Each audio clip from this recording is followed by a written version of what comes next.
Hello everyone, welcome back to Pathfinder Kingmaker. I've actually had a lot of fun. It's been a while since I played an RPG. Or has it? I think it was, last time was, shoot, I think it was, I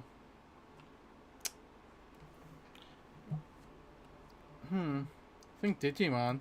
Maybe, which I got tired of.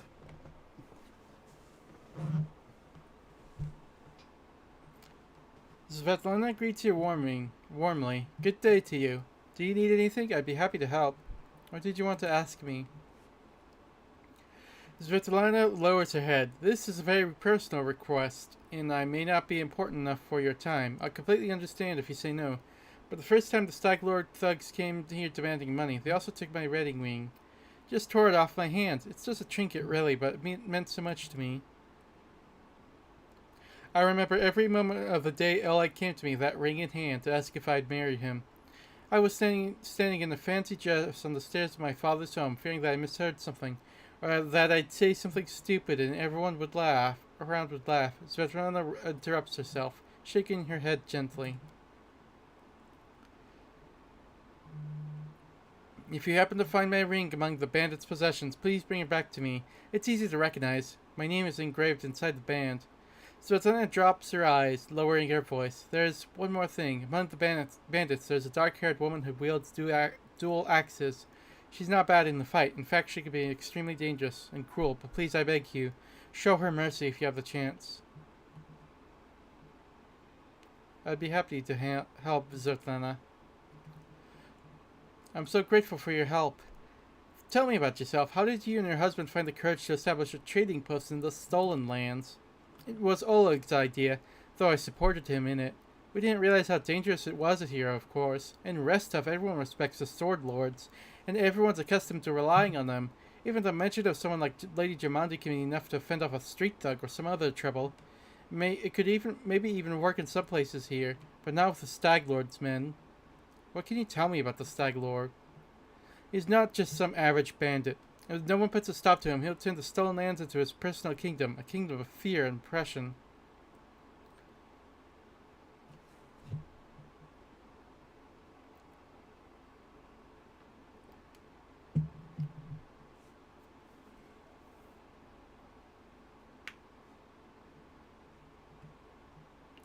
I like adventures, but I definitely prefer the ones that involve stopping villains and helping people.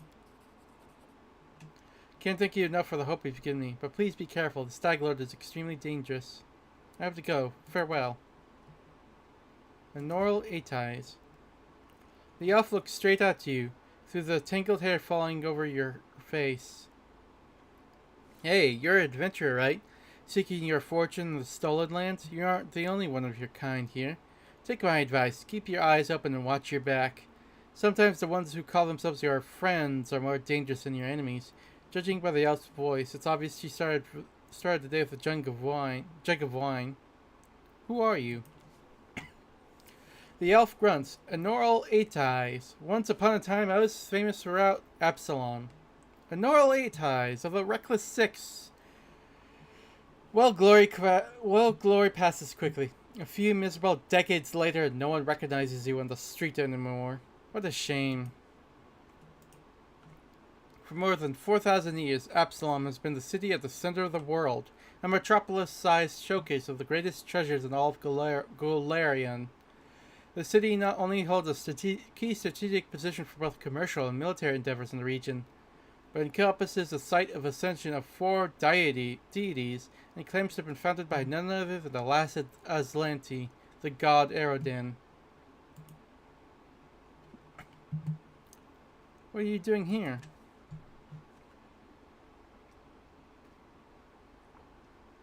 I sit here waiting for adventurers who are in need of help.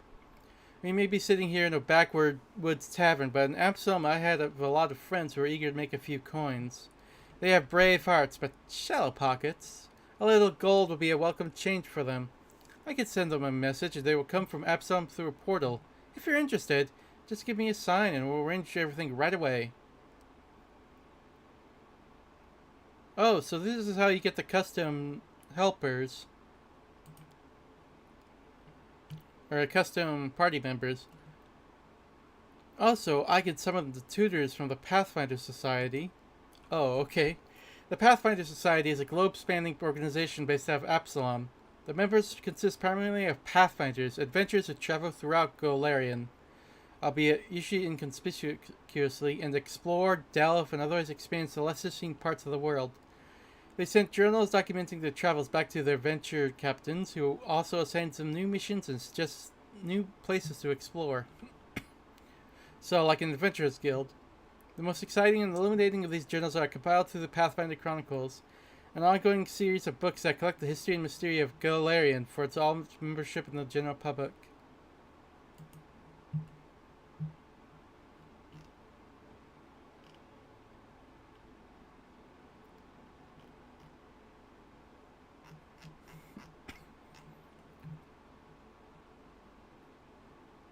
Why are you called Eight Eyes?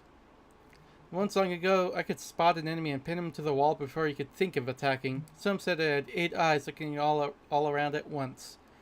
Though it seems I've outlived my nickname. Honora stretches her arm forward. Her palm trembles noticeably. I've been drinking so much lately, it's best I don't test my skills so too often. Where were you when the trading post was attacked? I was hunting. Got a little lost in the mist. Which is the first time that's happened to me. I guess I should go easier on the drink. But don't you imagine I'd be scared of a good fight? If only I'd known I was missing all the action, but I see you've got everything under control. Would you like to join me? No, I've got enough things to do already. You'd better manage on your own. A famous Pathfinder here in the middle of nowhere? Why?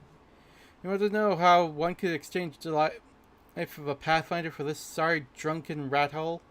The light in Noyo's eyes goes out. If someone had blown out the candle. You lose all your friends because of one scumbag, and then you'll understand. I was the only one to return from the final campaign of the Reckless Six, and whatever is left of me can't be called a seeker anymore. Excuse me. Honoriel remains silent for a long time, as if wondering if she wishes to poke the old wound. Here's the story. Our leader, Vermelt, was the best of us. Wise, brave, friends with everyone. One of those friends, a Divian Adrescent, sent him a disturbing letter. He stumbled upon mention of some ancient books on the art of necromancy. Secrets like those are best left hidden forever. Trust me. I've seen what kind of magic can do.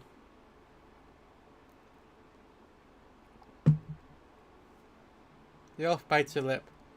To make a long story short, these volumes were supposedly kept hidden in the catacombs of Gallows Spire. We decided that the books should be retrieved and kept safely by the Society. We gathered in a tavern, discussed the expedition, then proceeded to Ustaliv. It was a normal mission, a quick and quiet recovery. Noriel smiles bitterly. But everything turned out to be much more complicated. We barely made it through the Witchgate Forest. All those terrible living trees, haunted druids, and their arches of bone. It was a miracle we managed to make it out alive. We'd chosen Ren Church to stop at. It was marked on Vermelt's map as a safe enough haven to hole up and lick our wounds. How I wish that had been true. Vermelt was the first to perish. He was attacked by one of the monsters hiding in the stables. It tossed him about like a feather, and threw him down an ancient well.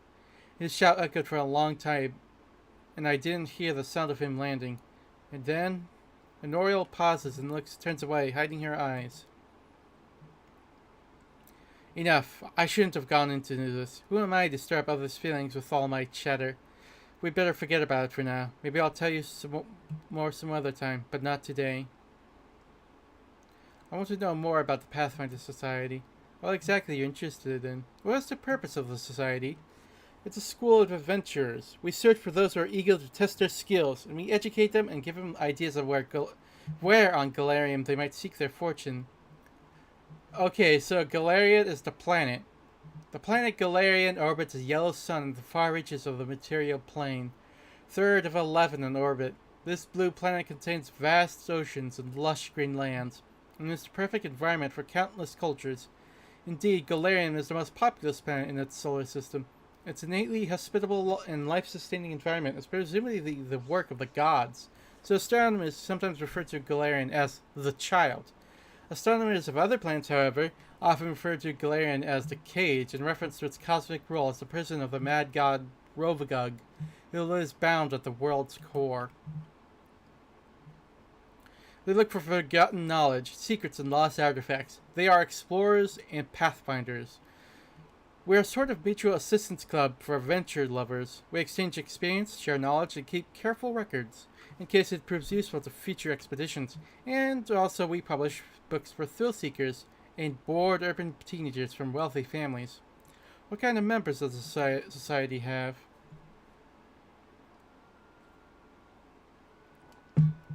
All sorts of adventures. We have representatives from all races, religions, and beliefs. The Grand Lodge is in Absalom, but there are many smaller lodges throughout Golarion, and the venture captains direct pathfinders to their goals from across all the corners of the world. There are many renowned heroes in the society, and many scoundrels as well, whose service to society has brought them fame. Who does the society support? You mean who does it serve? No one in particular. Pathfinders try not to get involved in the quarrels of others. They serve only the spirit of adventure. And sometimes they happen to save the world. However, that doesn't mean there are no black sheep among the Seekers. We'll talk about this later. Regarding your story, Honora looks at you silently. Remind me how the last campaign of the Reckless Six began.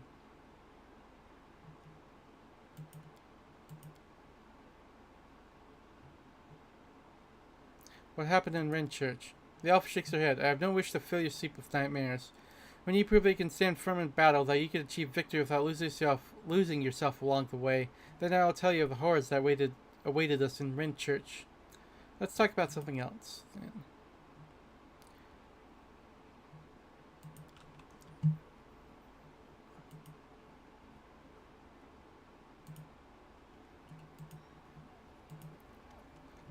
Oleg Levitin. Greetings, Oleg seems to be in a good mood and greets you warmly. You certainly ruffled those villains' feathers. Well, any new day, any new troubles. Have you seen the fog? Never seen anything like it before. The road to Resef looks like some spilled milk and it just hung in the air. I couldn't see anything through that soup, not even with a torch. Feels like witchcraft to me. I bet the Stag Lord's involved somehow. Rumor says he deals with all kinds of bad magic. Show me your wares, Oleg. Nothing's too good for such a good person.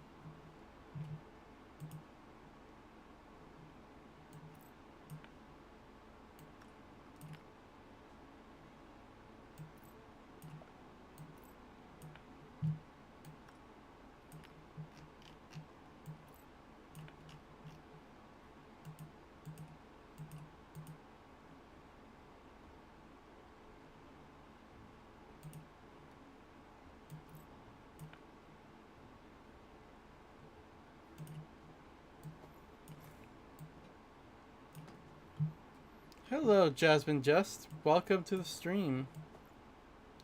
Pretty good. We just started playing Pathfinder the other day. Now we're just playing it some more.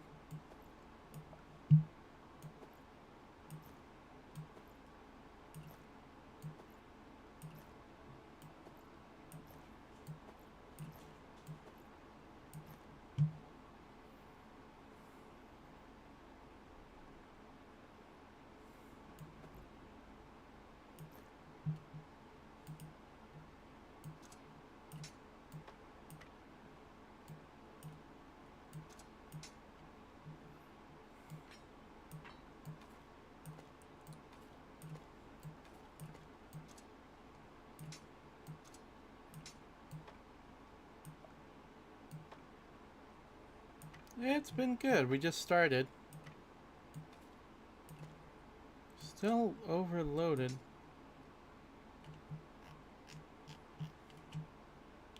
I think we get rid of one of these long swords.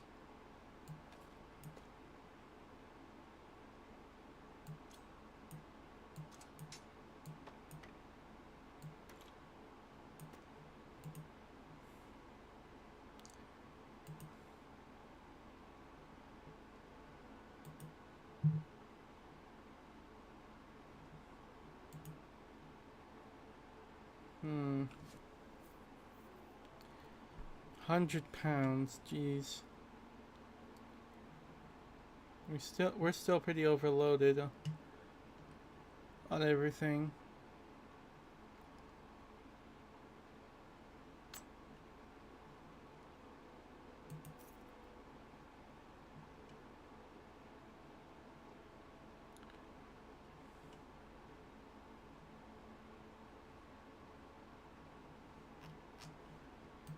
Can we store items?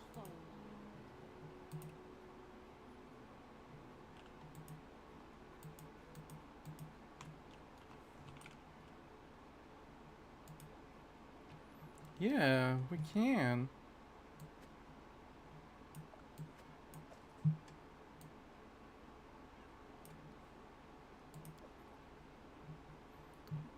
But we're still pretty overloaded.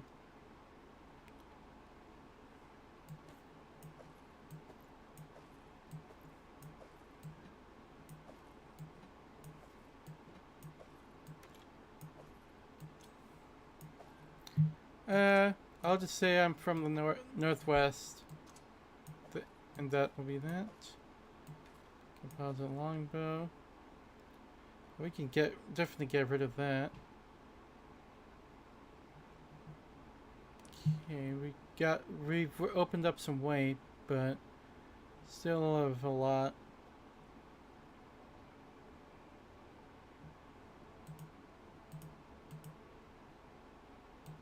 Blessed Signet.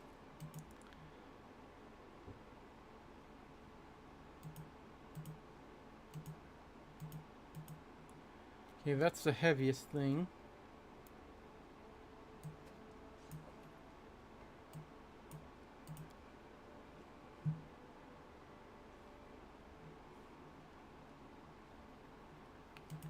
Alright, let's get out of here.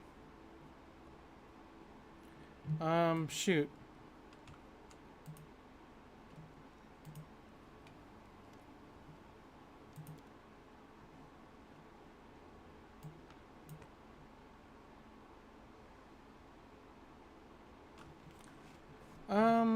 Maybe some other time, but I'll set you up. I don't really have, a streamer's income right now. I don't have enough followers to justify, donations or that kind of stuff, so I don't really have anything to pay you.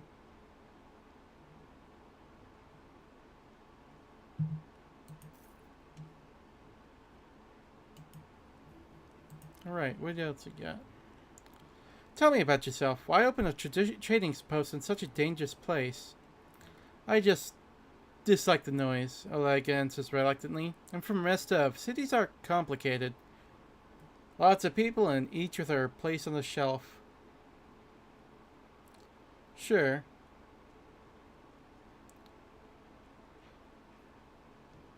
Bow before this one, fear this other. Don't do business with the third, but be sure to be extra nice to the fourth. Maybe. And villages are a little better. Everyone likes to stick up their noses in each other's business. I just wanted a place where I could be my own master, and so I ended up here. I need to take care of the Stag Lord. Do you know of anything that could help me find him? That's quite a task you set yourself on. The Stag Lord has a fortress somewhere in the area, but only a few chosen from the most trusted of his rabble are ever invited. The location of the fortress is a heavily guarded secret. With this fog hanging around, I'd imagine it'd be even harder to find. I suppose you could try to follow the trail of those bandits who attacked the post before. They came from the southwest from the side of the Thorn River. The fortress might be there, or at least some large camp of theirs where you can find information. What else can you tell me about the Stag Lord?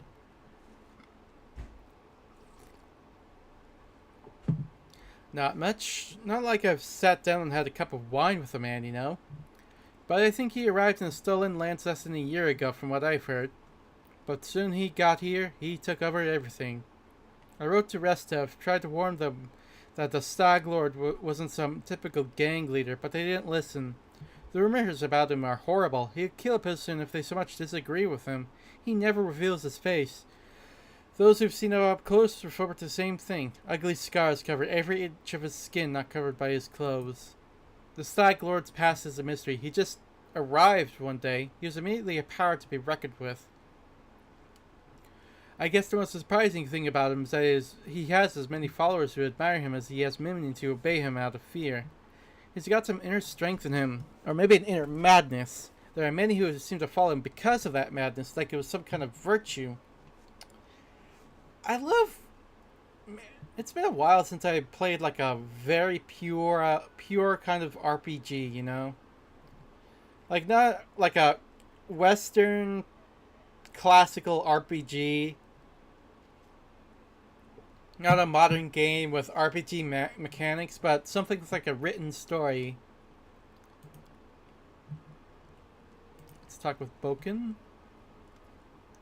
Boken puts his hands on his hips. Ha! Old Boken still knows a few tricks to impress those blood-sucking dummies. Enough hiding in the damn bushes, I say.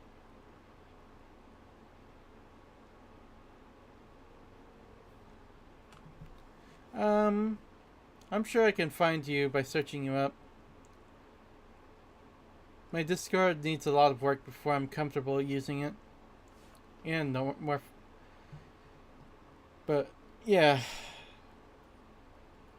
I'll come find you. Old Boken, show me what you have. Alright. Potion of Blur. Cure moderate wounds. We have plenty of...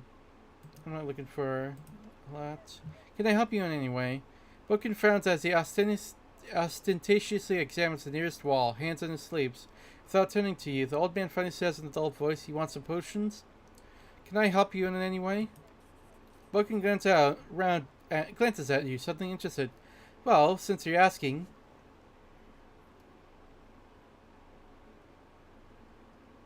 I don't have an Instagram. Sorry.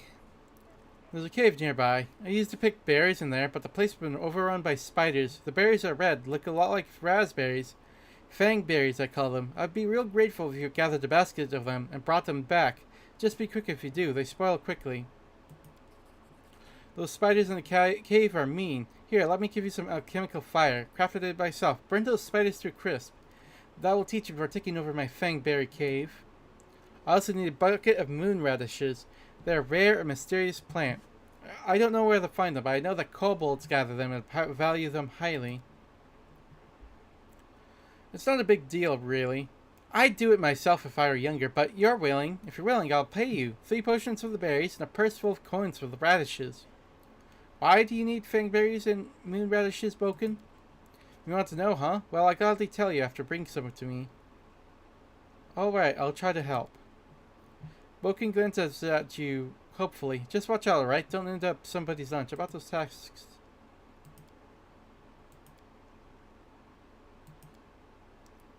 Right? Remind me what you do here.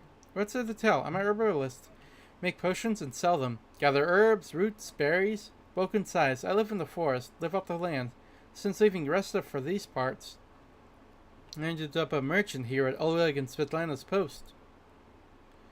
They let me in out of kindness, help me with things. They bring me water or firewood when it's cold and an occasional barrel of honey. They're good people.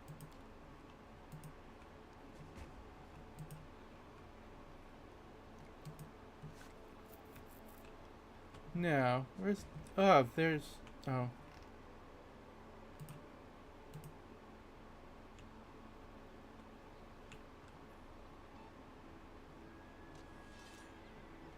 There's Amiri.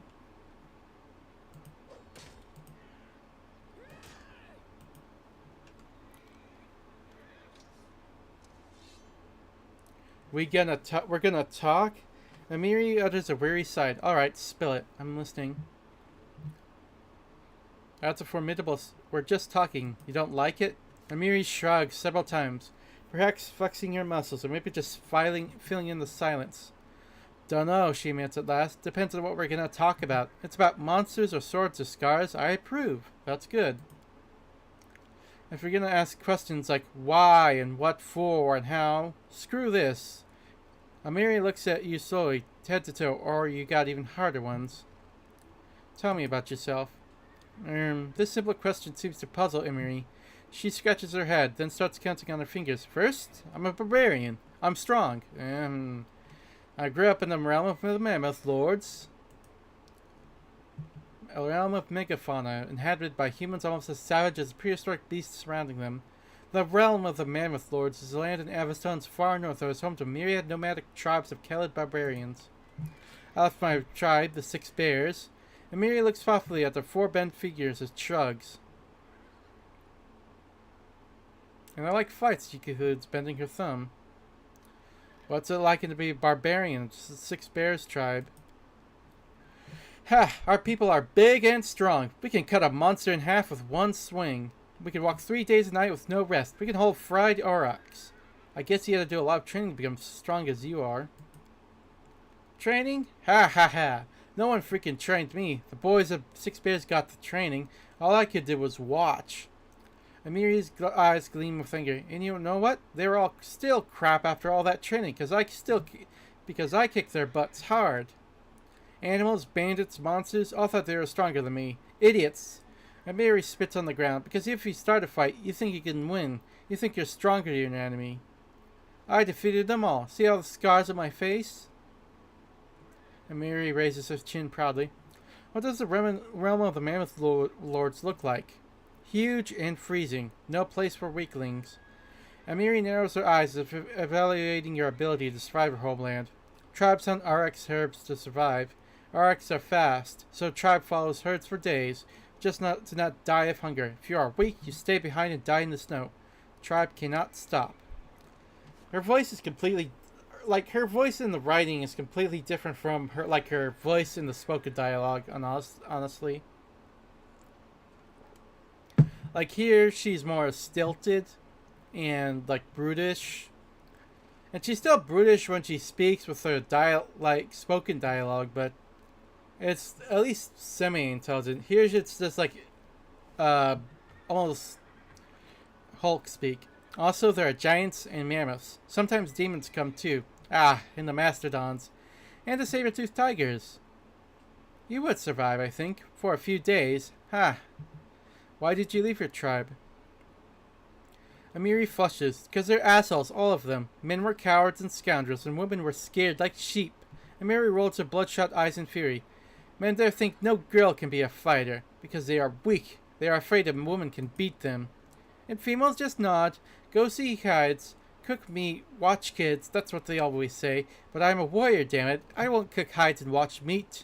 Amiri is always shouting, her flinch clenched tightly. I told them so! I went hunting with men, and what did I get? Still the same. You are a woman, you stay home. Even give me a nickname, the Soft Chieftain, like a warrior woman was a funny joke. Damn, I even went to hunt those shit-faced frost ants, and they're there.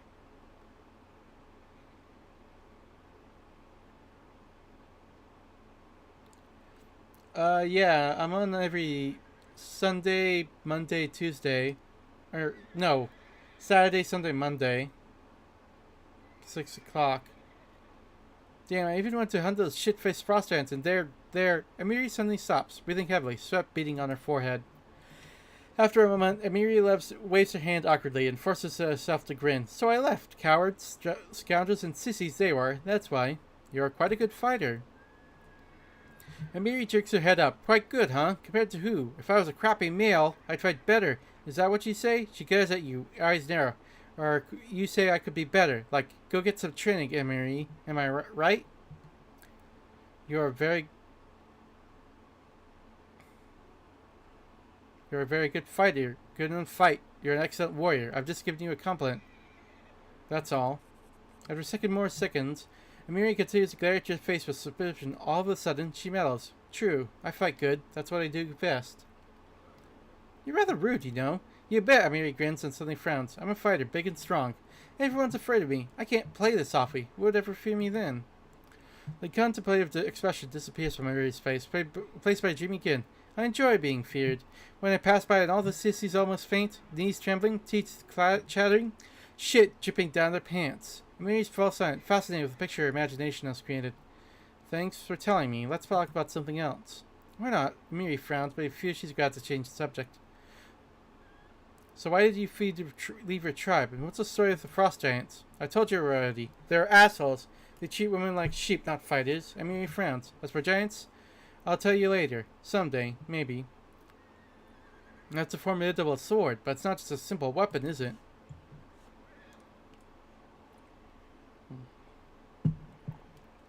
You bet it's not simple. Check out how big it is. She proudly raises the blade, and you notice that even though Mary is extremely strong, she still has difficulty wielding such a large sword. This sword belonged to a real blasted frost giant. I killed the beast and took this liquor for myself. Fits me perfectly. My dance trophy. Mary's eyes flash with menace, as if she's challenging some invisible enemy to try taking away her trophy. I don't... Okay. Thanks for talking with me. Let's speak again later. Talking. Why don't we do some monster killing instead? Mary sighs and walks away.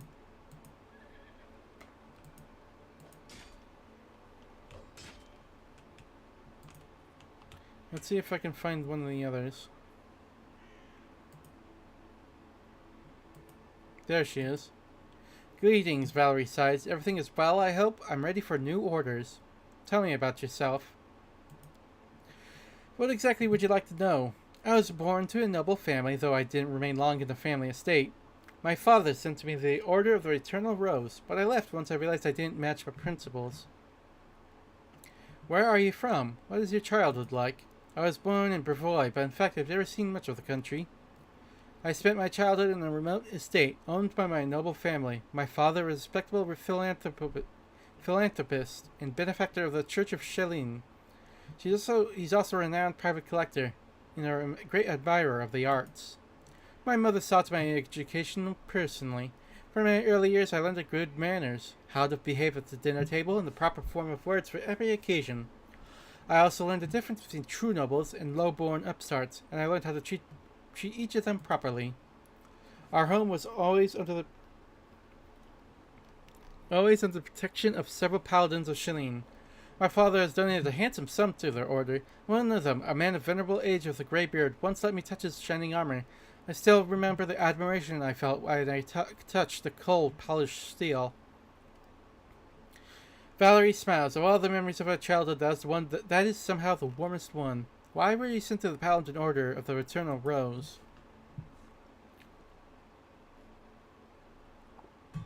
As you can imagine, for my first days I was surrounded by crowds of servants and nannies who never stopped praising my heavenly beauty.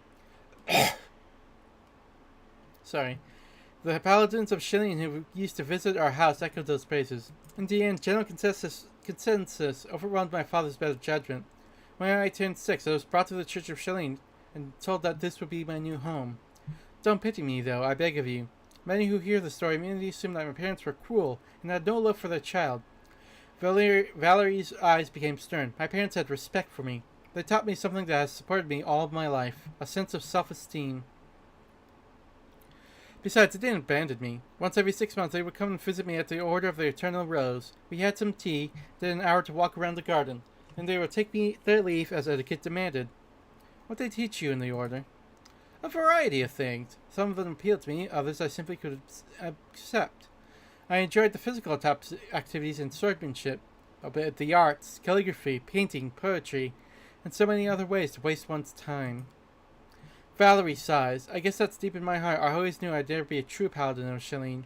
Wielding a sword always felt more natural than handling a paintbrush. Why did you leave the order? Because of my heavenly beauty. Valerie winces in contempt.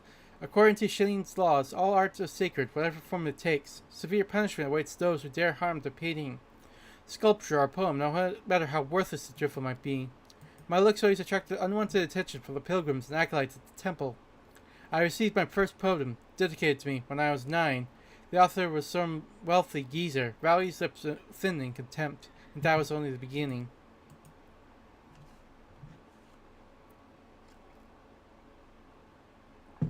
Sculptures, pictures, poems. I was drowning in them. My admirers mobbed me, and I had to respectfully accept all their garbage. The clerics of the temple were magnanimous, for my suitors made generous offerings to the church, but one time I just snapped. Barely suppressed anger glitters across Valerie's eyes. Some wealthy idiot has dedicated an extremely untalented podium to me, and he had the nerve to read it right to my face, holding my sleeve. The hour was late, and I was on my way to get some rest after a boring lesson on rhymes. I lost control and tore the poem apart right in front of him. Valerie raises her head proudly. The paladins want to impose some punishment upon me. I don't remember which one exactly.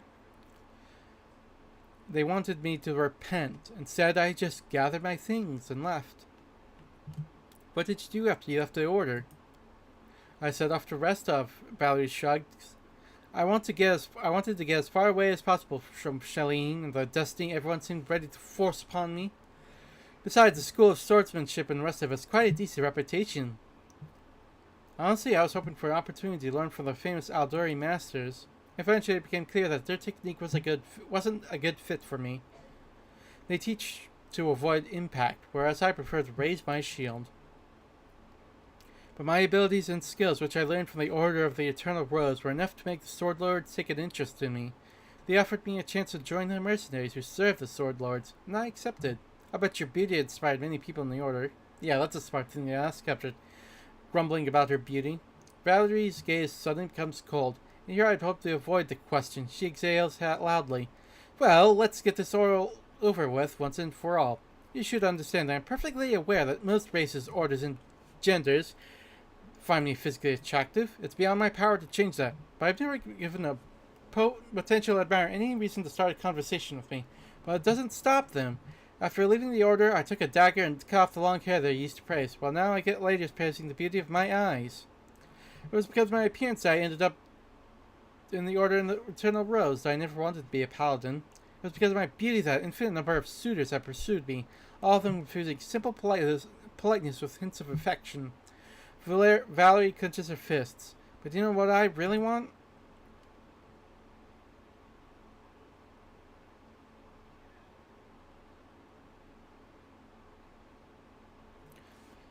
Okay, we have a stereotypical barbarian who wants to prove something. We have a stereotypical fighter who used to be a noblewoman who wants to prove something, and we have a stereotypical bard, a writer who wants to prove something. I love modern day stereotypes. I know I was just praising like the RPG aspects, but I just realized what all these characters are fucking modern day stereotypes.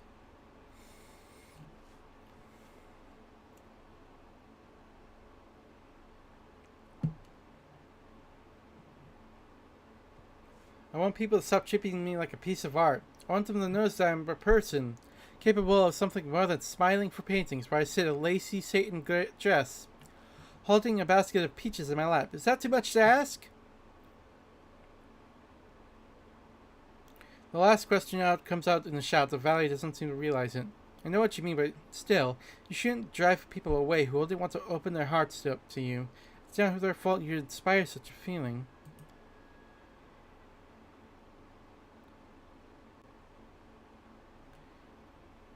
You're talking just like my mentor at the Order used to, but then Valerie regains her self-control and hides her contempt behind her polite mask.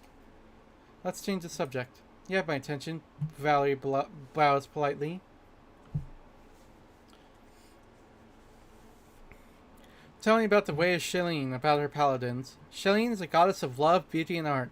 Her paladins are something like armored artists. That's how they like to think of themselves, at least. Valerie tries to contain her feelings, but her inner contempt bursts forth. They are fanatical defenders of worthless, inartistic paintings and meaningless opuses, if you care to know my opinion. Why do you speak of Shelleen with such contempt? What did the goddess of beauty do to earn your anger? She's been trying to ruin my life, Valerie snorts. Shelleen, the goddess of everything useless that ever existed in this life.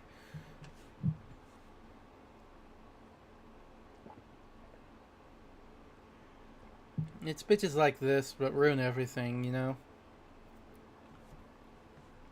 They ruin art because they feel offended by it, you know?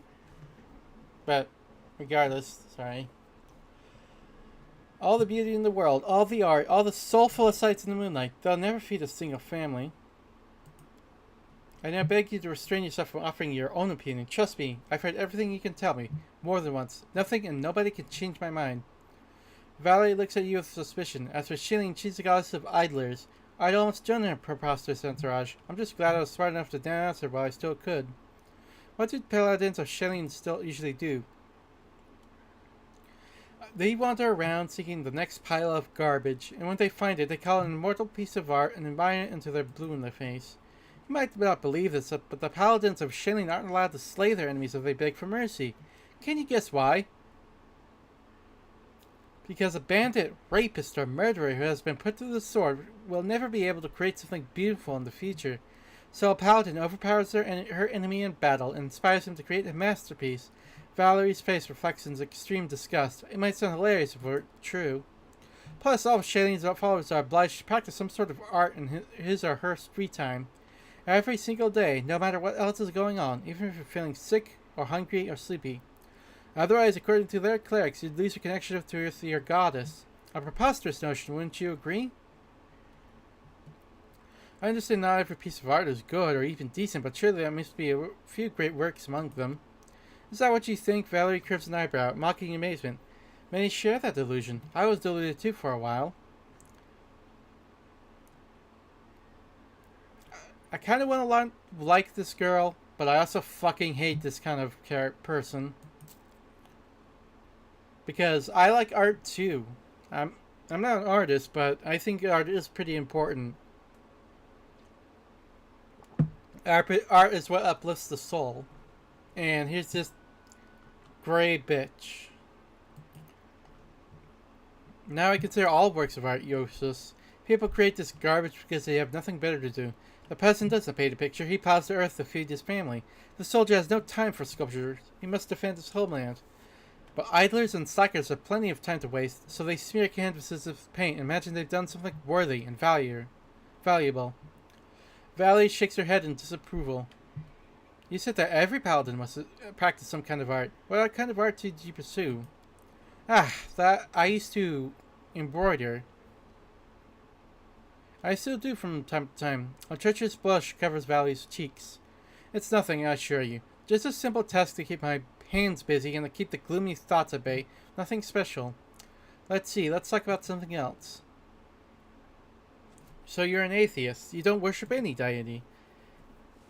Right, I need no guidance from above. I have my own good conscience and my leader's orders to live by. Sorry. That's good. Everyone says that and then they excuse the most heinous thing possible. I have my own conscience. My own conscience is good enough. I can assure you it's not. You know, you don't have to follow etiquette and maintain good manners while speaking to me if you don't want to. I'm aware of that, Valerie sighs, but I assure you understand I am what I am. That's how I was brought up. First by my parents, then by my mentors in the order. Besides, I was born to a noble family. Valerie raises her chin proudly, so I'd rather enjoy the idea that my manner of speech differs a bit from the common language of the peasantry.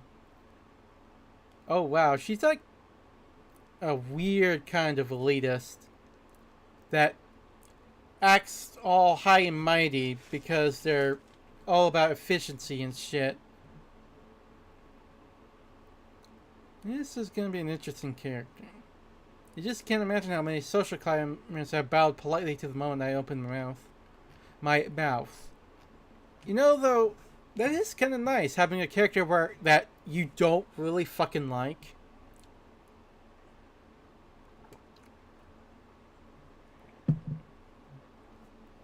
A lot of RPGs try to blow smoke up your ass. Actually, it's really refreshing. Like, earlier you received a lot of smoke blowing up your ass earlier in the game. Like, suddenly you're the chosen... Well, not the chosen one, but you're the special hero. And now you have this woman who makes you want to punch her in the face.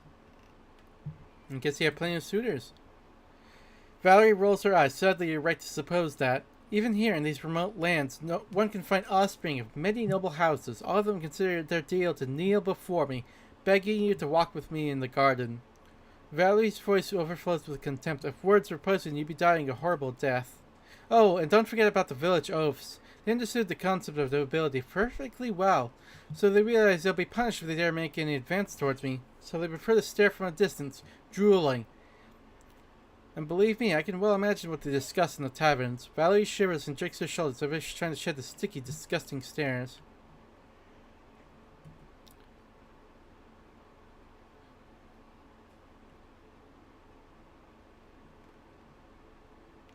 You know, you really are quite beautiful. You're a reliable friend and a worthy ally, but it would be a crime to ignore your beauty. Valerie gives you a stony look. I sincerely hope your words carry nothing more than mere politeness.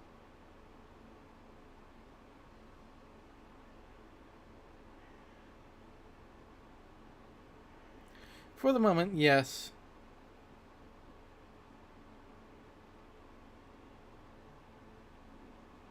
I'm not going to stalk you like your admirers, but I want you to know that I've noticed you. In that case, I must confess, even if I were to end our courtship, I prefer a relationship with a man. I beg your pardon if I've disappointed you. You're so eager to follow my orders. Why? What do you mean, why? Valerie looks at you in bewilderment. I follow your orders. I've joined your campaign because I have faith in you. I believe in your intentions to be noble, though many things don't always turn out as you've planned. You are my commander. Your orders are law. It's my duty to follow them.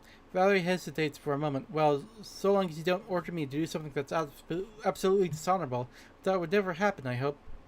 Thank you for the conversation. Talk to you later. As you wish. Valerie nods with dignity. Let's see if we can find another fighter. Or hire one. I'm sure we can always see how much the price is at the very least. I need loyal and experienced fighters. 2,000 gold pieces! Mother... That... Okay. I have friends like that. I just decide exactly who you needed, and they will come on my signal. That'll cope. See, 2,000 gold pieces. I don't have enough money right now. Well, I'm not going anywhere.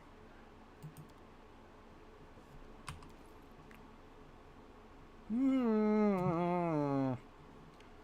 2,000 for your own custom fighters.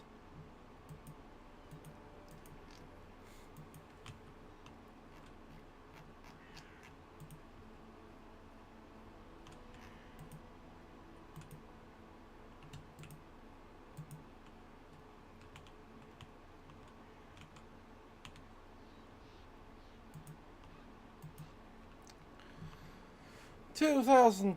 Oh, man, that's more expensive than I hoped it was.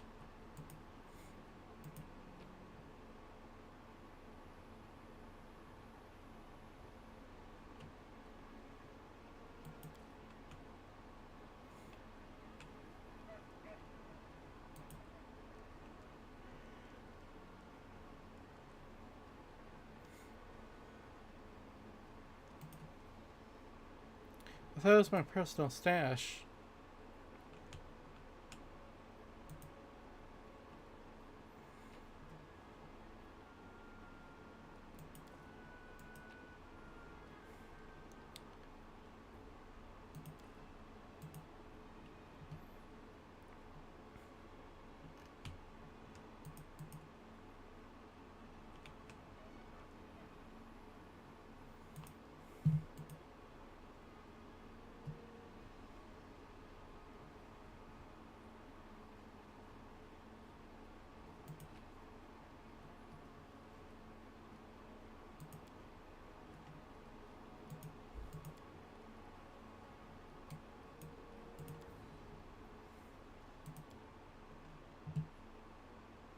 I'm Lindsay, the author of the book you, my dear reader, hold in your hands. Okay.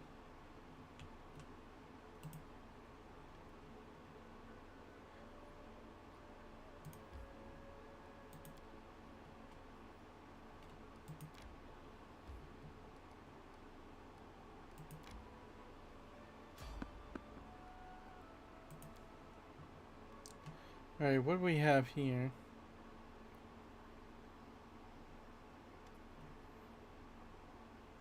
A jittery old man in squalid clothing shuffles up to you.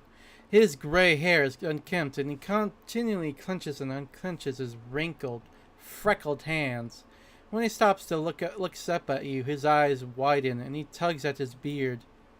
Strange weather, invisible fog creeping out of the woods, soars high above the sky, obscures the sun and moon. Strange. The old man shakes his head, his eyes shifting above, seemingly at random. I don't like this old man. Looks like the kind who can cast the evil eye. Who are you? The old man freezes for a moment. Remus, but that won't help with the fog. What are you doing here? The old man raises a thick eyebrow curiously. I do nothing. Breathe, walk, observe. The fog looks visible enough for me. I see more than ever. I've never seen so much before. The old man wipes his hand across his face and sighs wearily. But someone must look, and no one else can. Invisible fog? Does that mean you can find your way through it? The fog is wrong. It hinders your legs, not your sight. I wish not to try. I should probably go. The old man stares at you intently. You hasten? You should. Your rival wastes no time. He races, but in another direction. He searches your power. He'll find it. You're my rival? Do you mean Tartuccio? The old man tugs his beard again. He's not tall, but he wants to climb high. Beside him are those who could stand against him, and might yet still.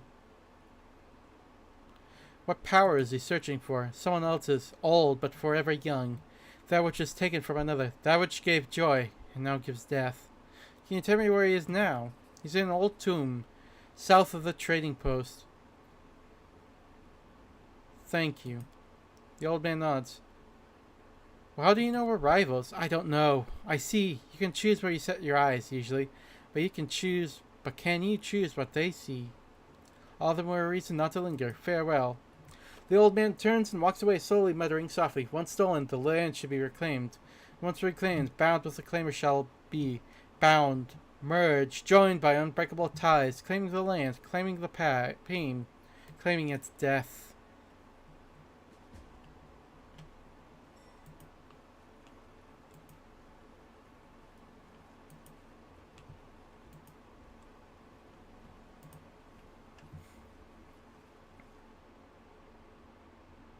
Well, alright then.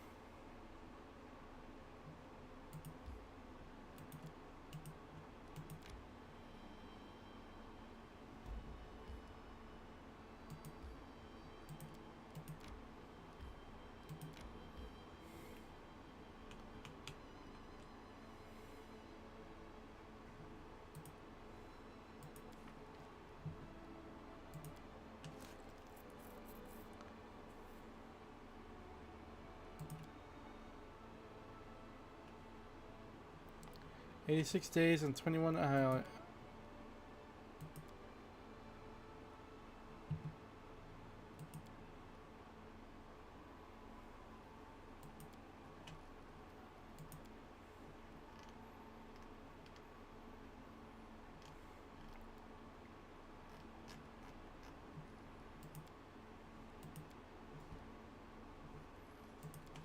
Alright, let's go.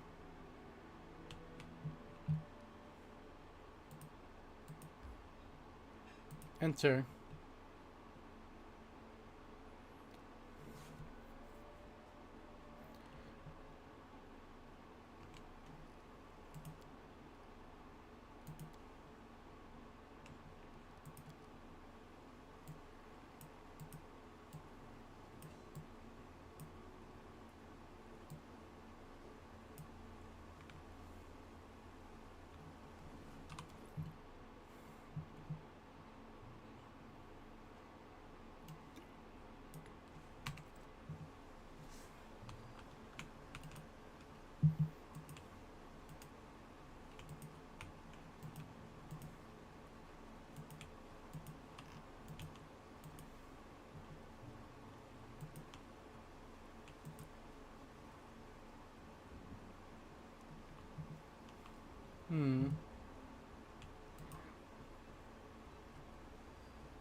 monitor lizard. Tear them apart! Can you make an epic pose? I need inspiration.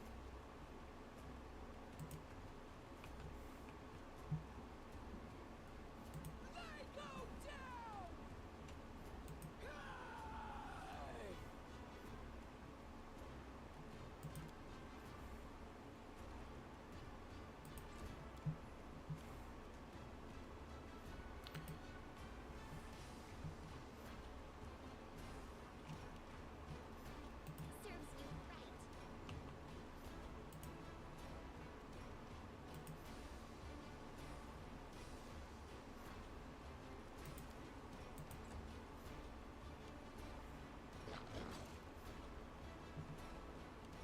We have another one around here.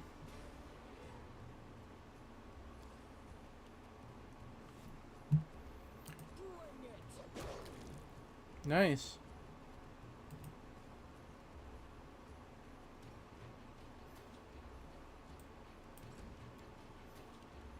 Let us strike at one!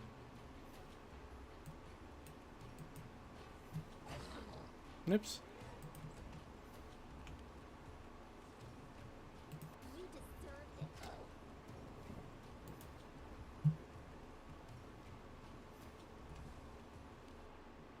This should do it. Figures.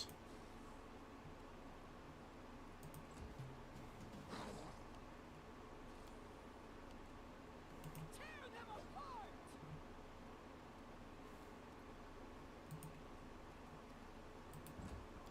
Oh, that's embarrassing. Do not falter!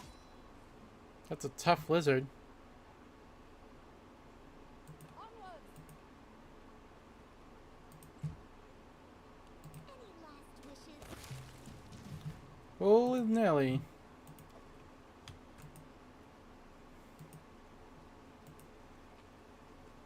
Alright, what do we got?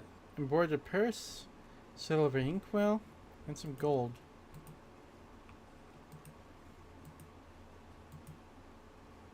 There we go.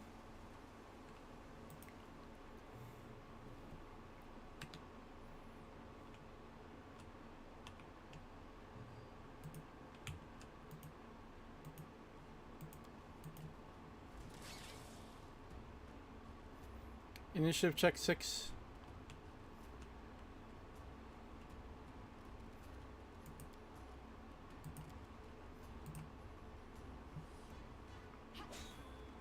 Nice.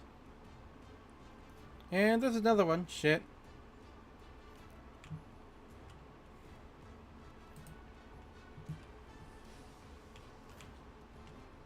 This is where I step in. Figures.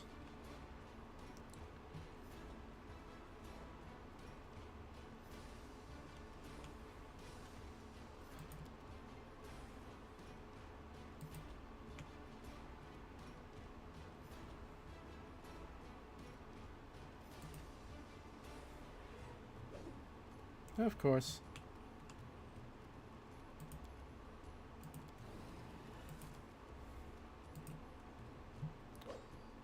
Of course.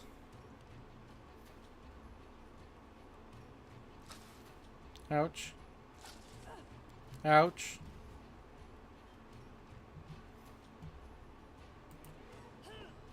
Of course.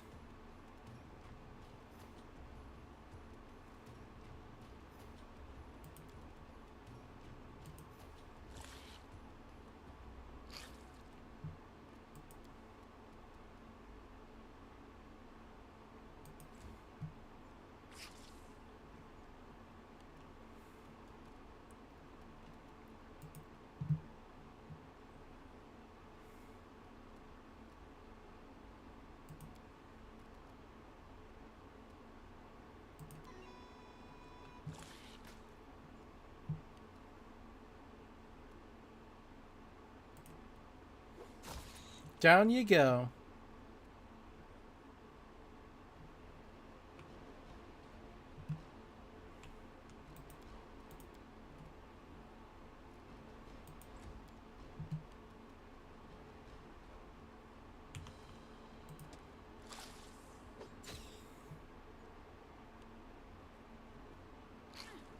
Ouch.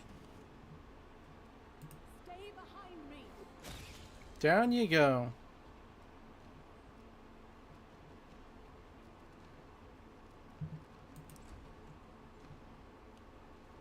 Uh-oh. Yeah. Ow. May I suggest another way to use the spell? Oh, she's still singing.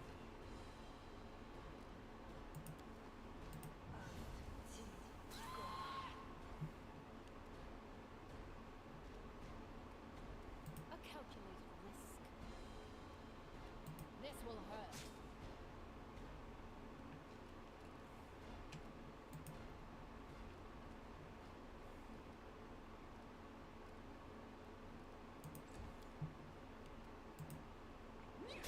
Down you go.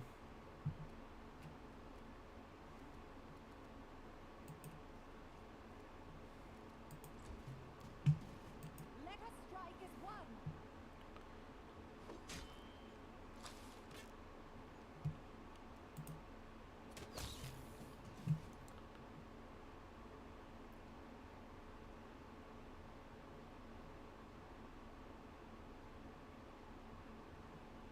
I am yours to command.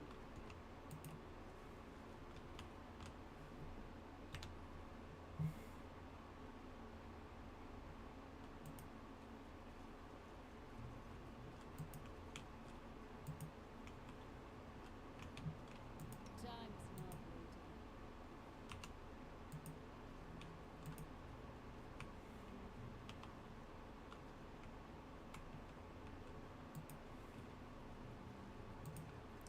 Hey, Kobold.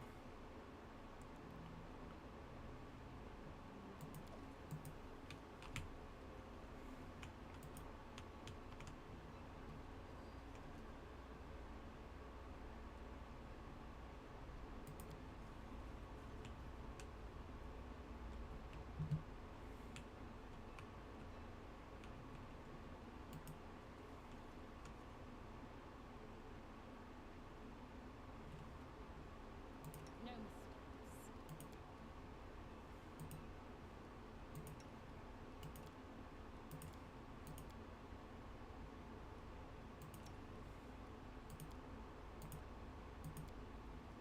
I'm listening.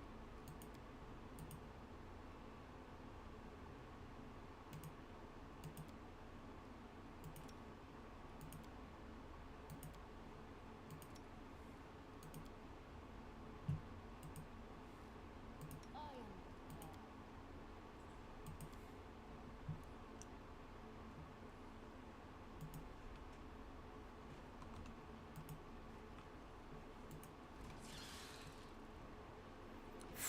Four more of them.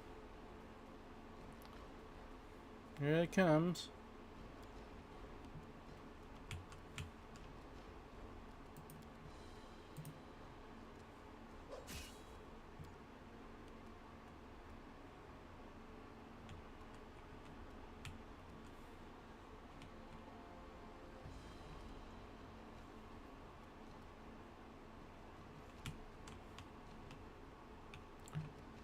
Okay. Let's try this way.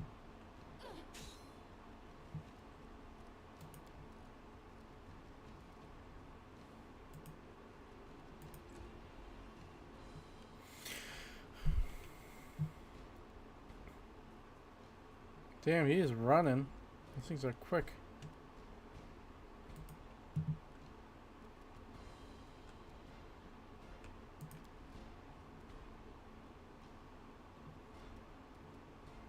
May I suggest another way to use the spell?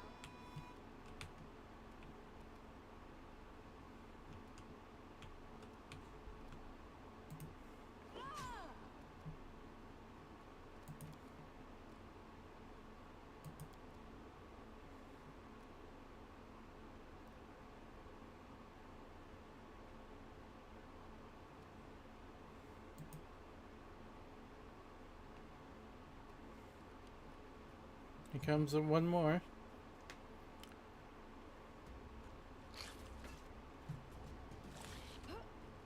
Ouch.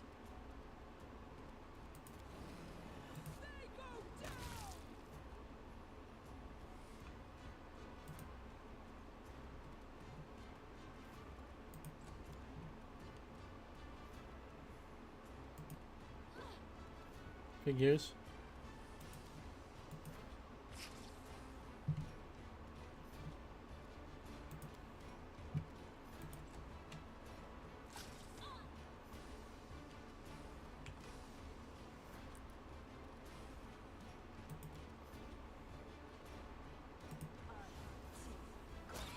Nice.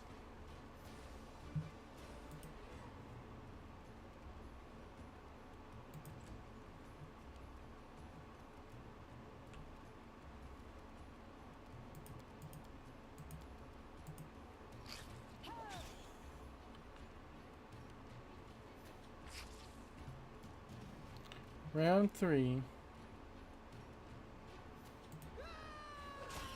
Oh, maybe a jerk. But goddamn, she isn't useful. Bring it. This should do it. Serves you right.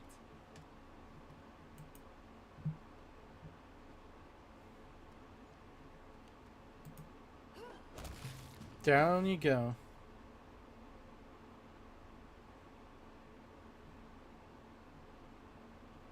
Fatigue.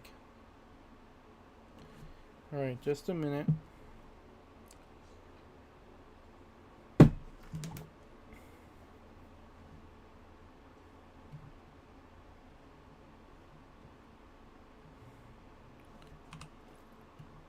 Still not enough.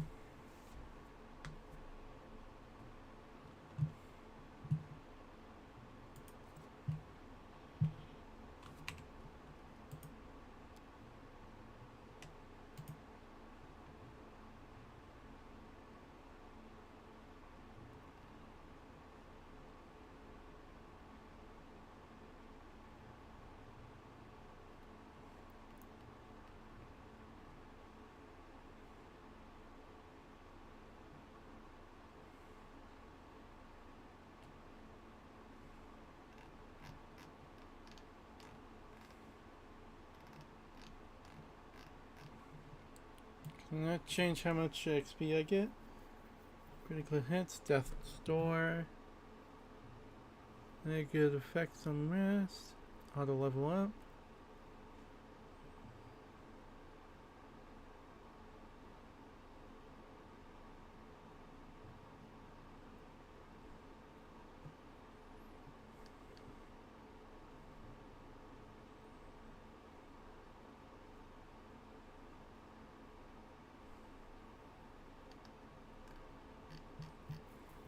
Damn. That's a shame.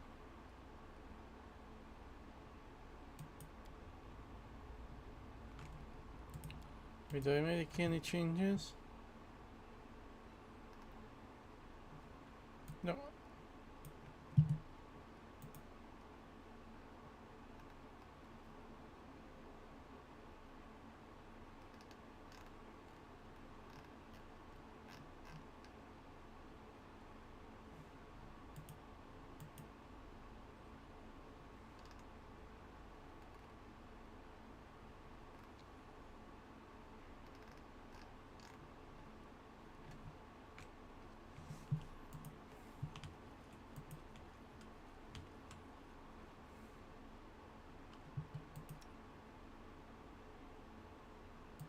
listening.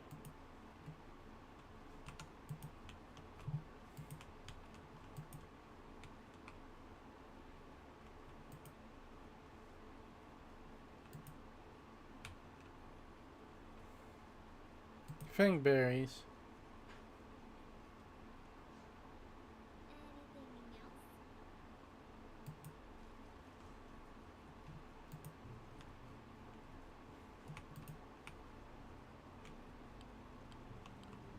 Enemy swarms.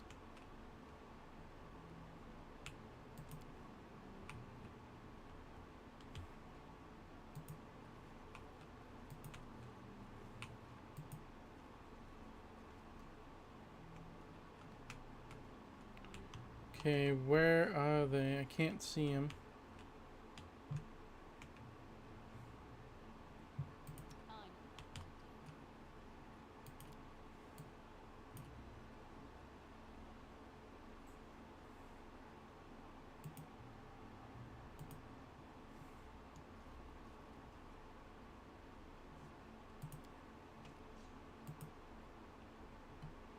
We will be victorious. God damn it.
Why is there fight music if there's no fight?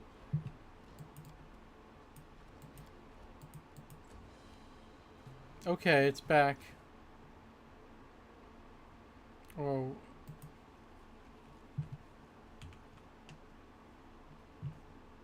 You deserved it.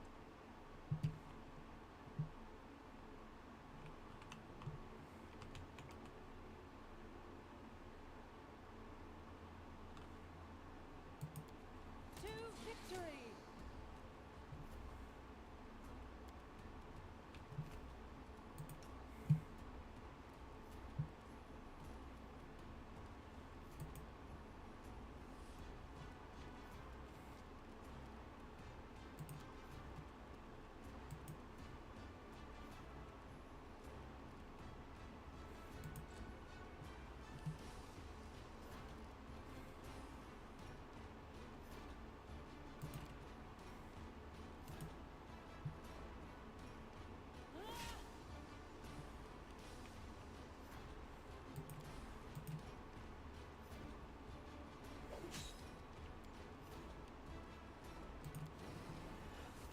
Wait, she Not doing it wrong. Spell is flawed. Tear them apart.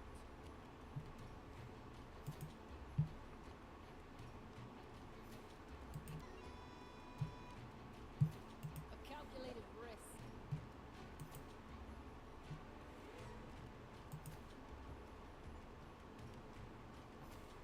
Do not falter.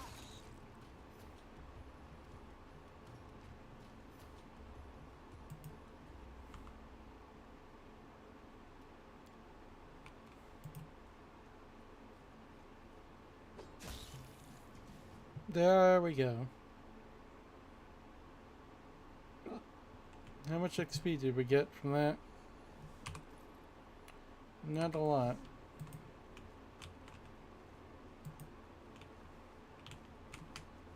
Oh, found a body.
Oh shit.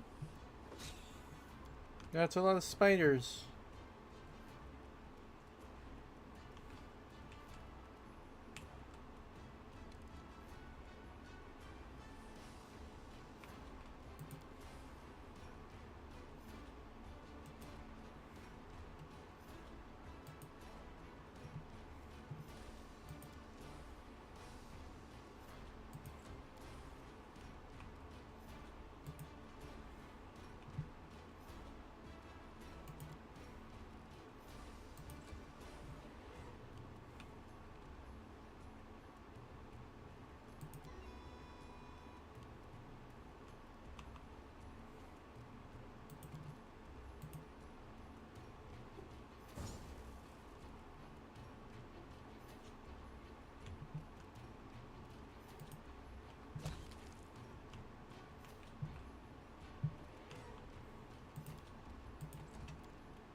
They go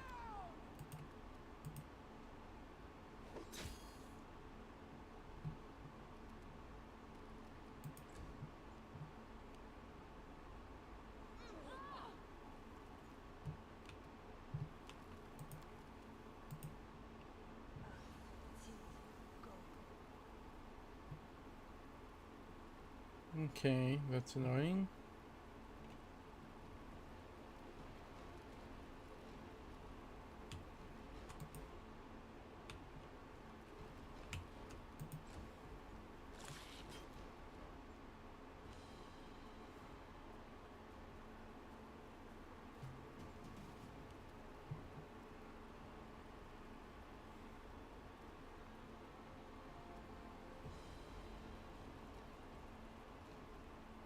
Let us strike as one! Figures.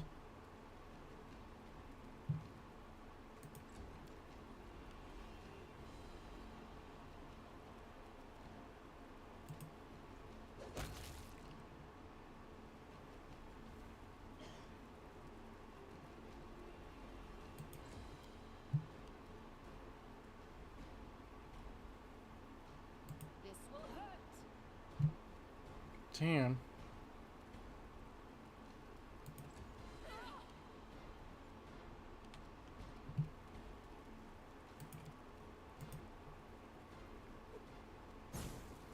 Finally. She also on fire?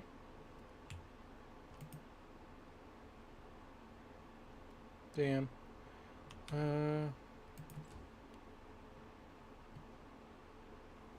And of course there's another fucking swarm.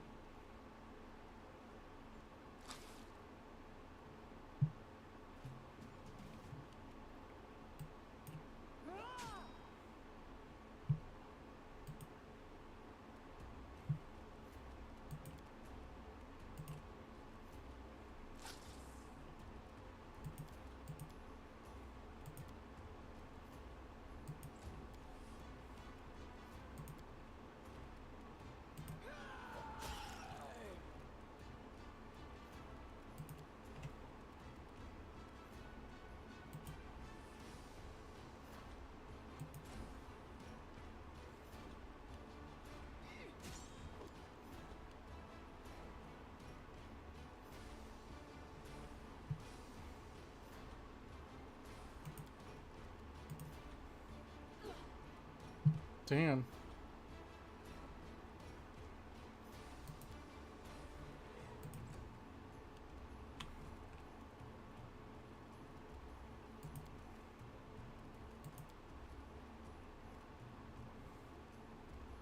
Any last wishes? Immune, of course.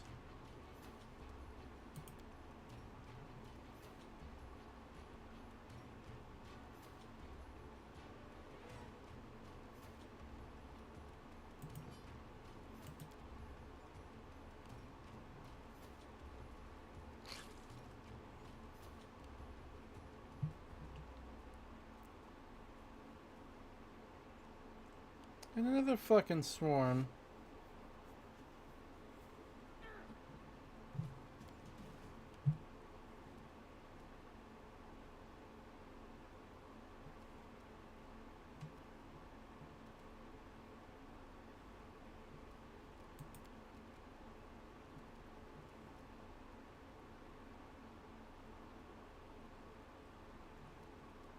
Do not hold back.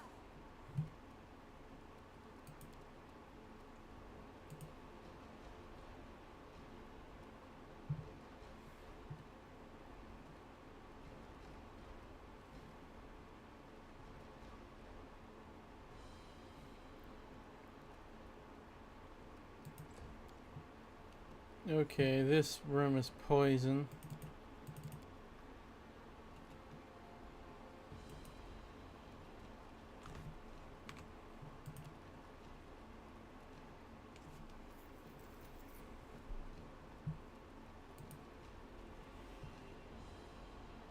Oh, she's poisoned. Nauseated.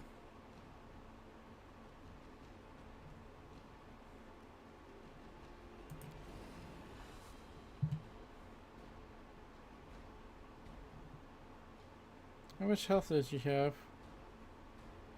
4. Oh, she is not doing good.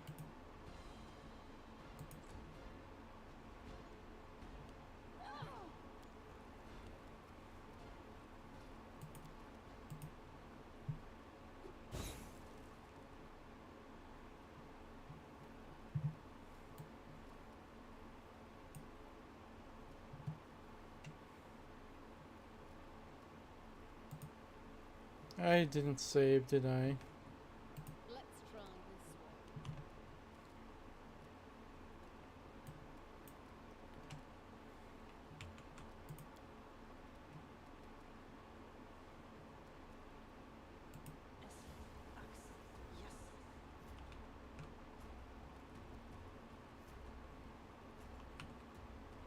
This is where I step in.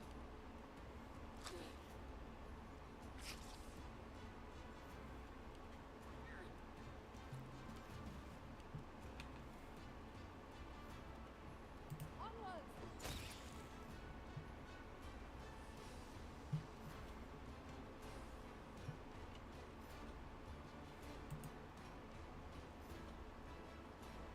Yeah, it's a lot of spiders.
God, those things are annoying.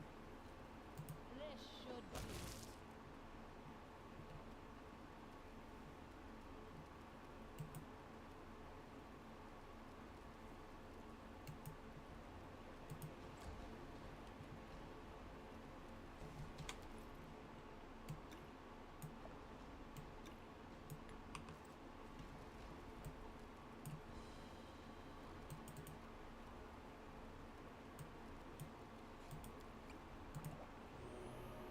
Oh, fuck. That was not the thing I wanted to use.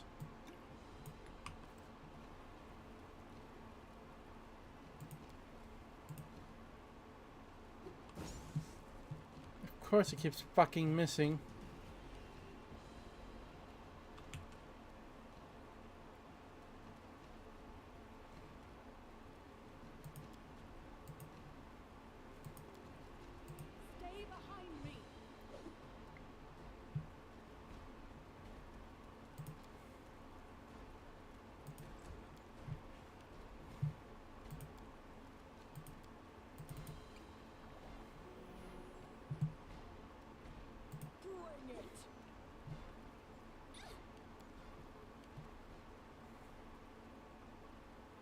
These goddamn spiders.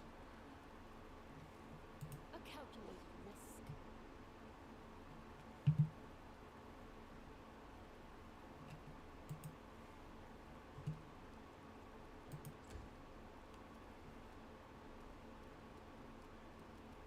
Serves you right. You deserved it.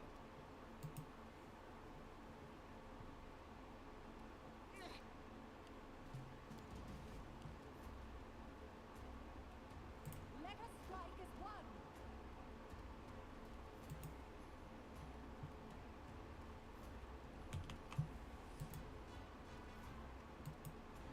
This is the most.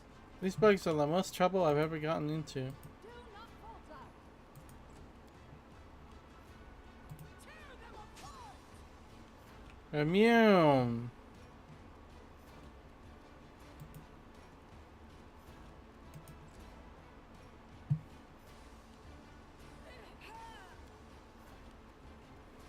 This will hurt.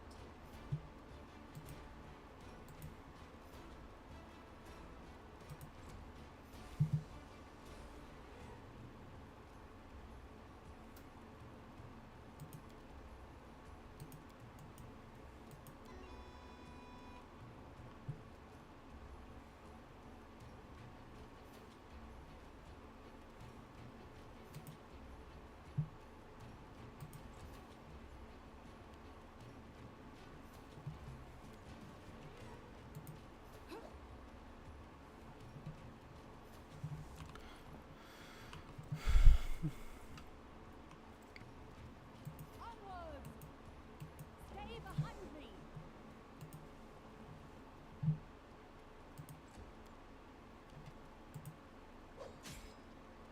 God damn.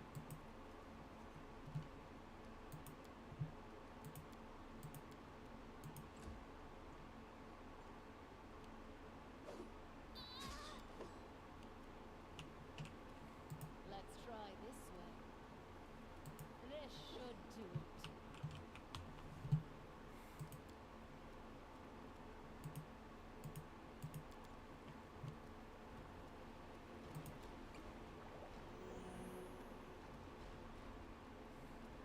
Any last wishes? Okay, so we have no way to attack these motherfuckers. Let us strike as one.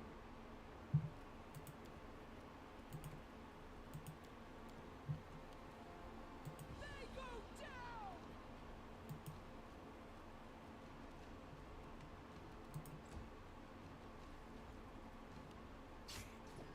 I'll survive.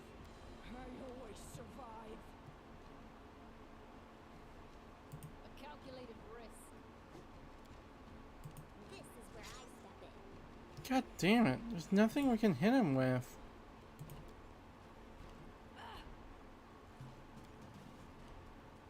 Do not falter.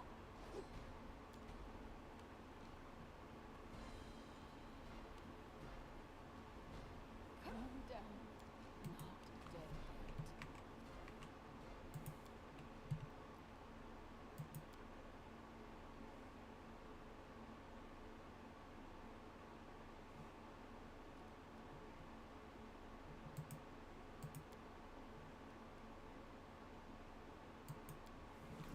yet. Okay. We fucking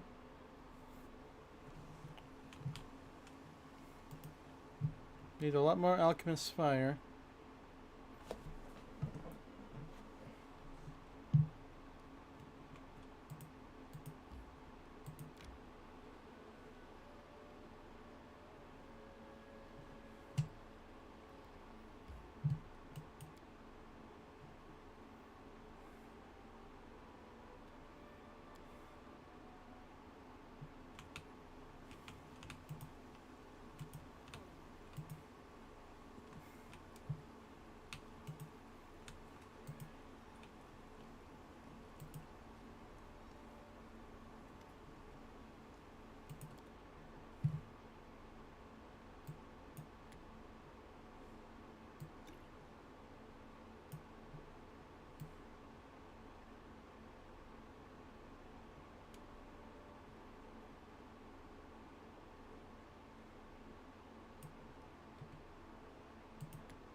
That's a lot more. You bastard.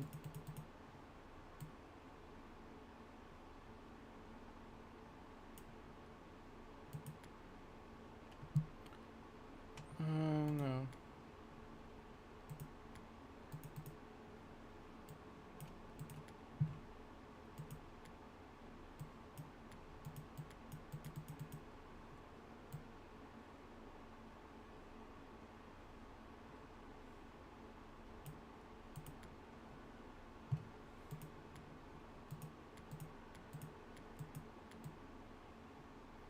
Hey, Mutalib.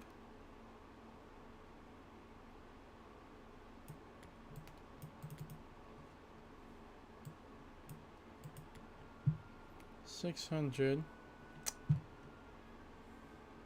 £30.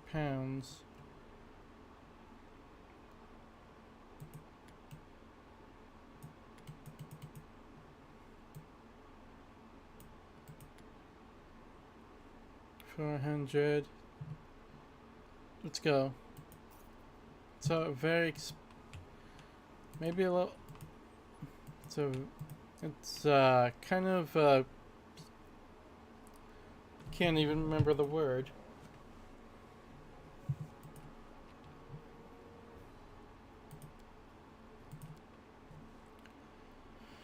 I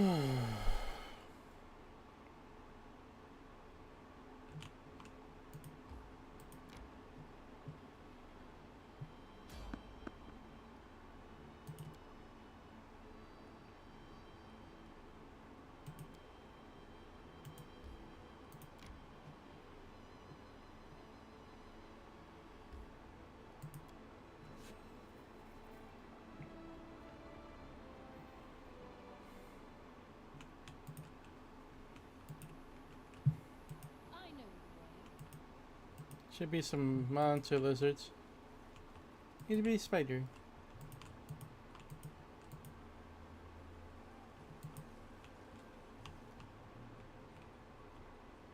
Let us strike as one. Serves you right. Do not falter. Figures.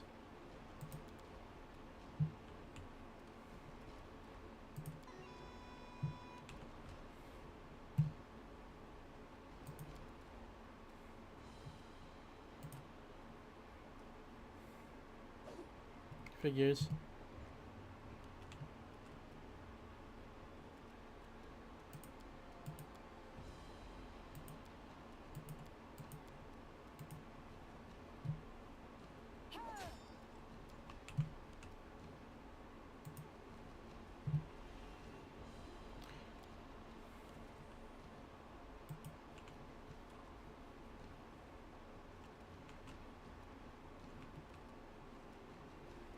You deserved it. Gotcha, bitch. This should do it.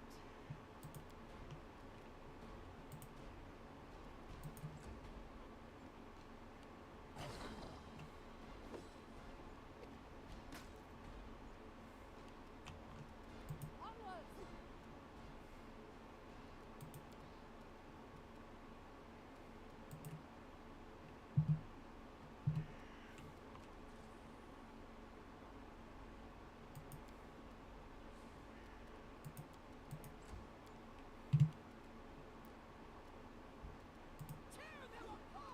Figures. Any last wishes?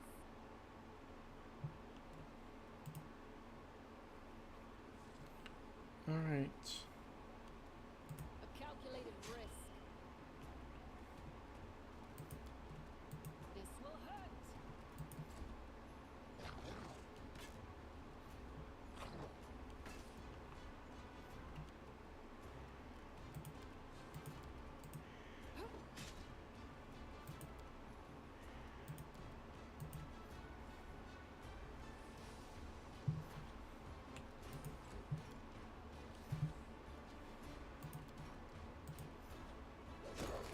Decapitated.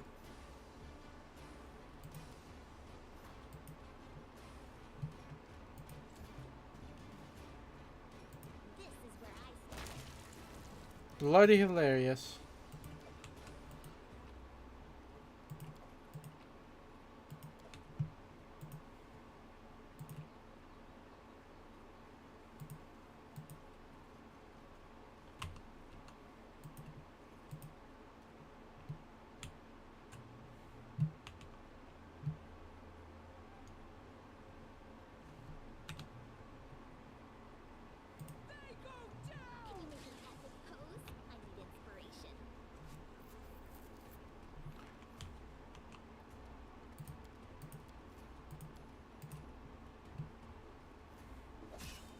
glorious.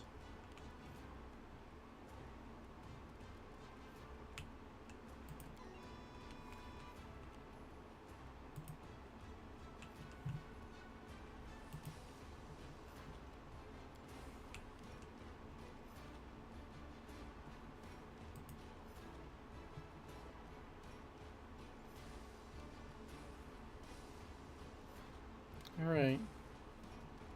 Stay behind me.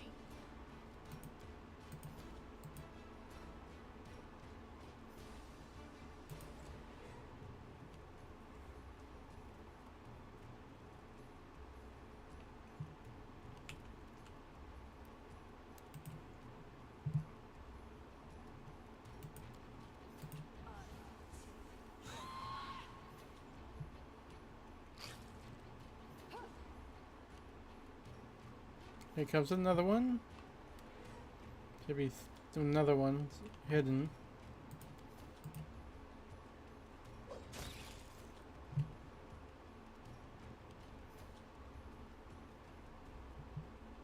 All right.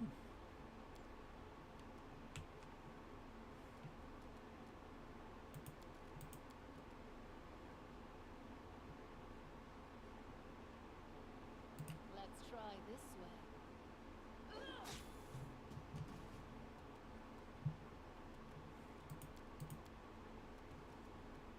Let us strike as one.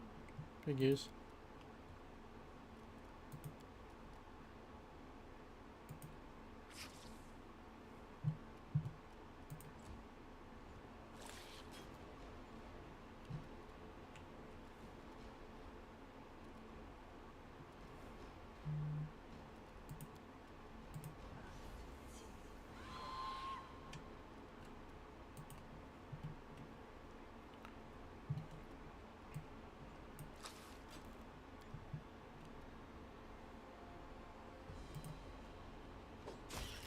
Gotcha, bitch.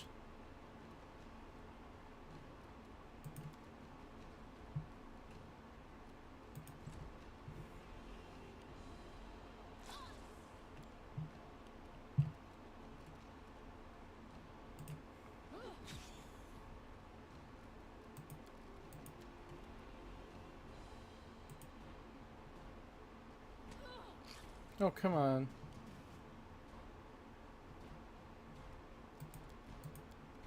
Do not falter.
Figures.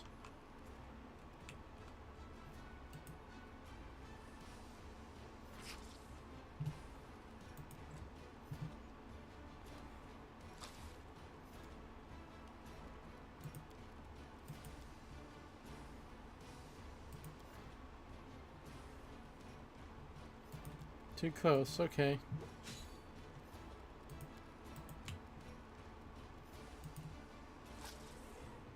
Trigger their target of opportunity.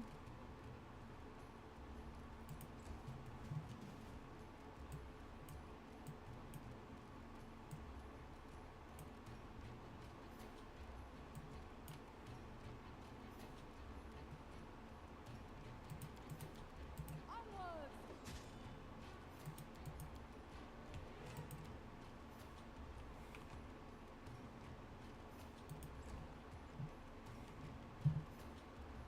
Serves you right. Nice. Finally she gets a kill.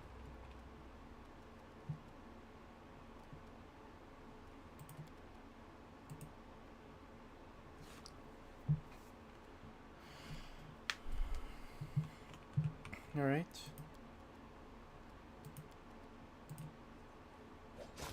Glorious.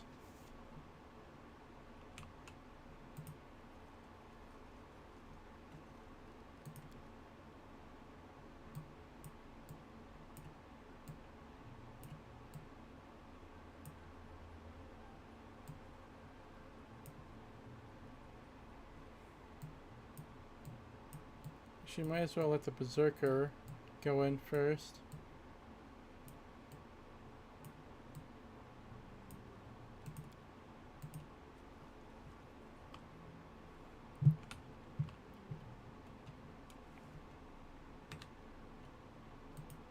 Focus on.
All right.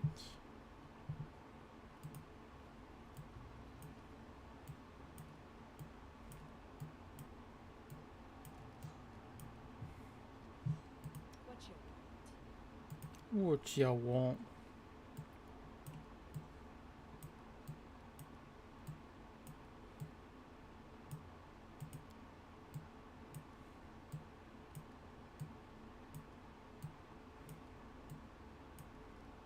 And Lindsay was called for.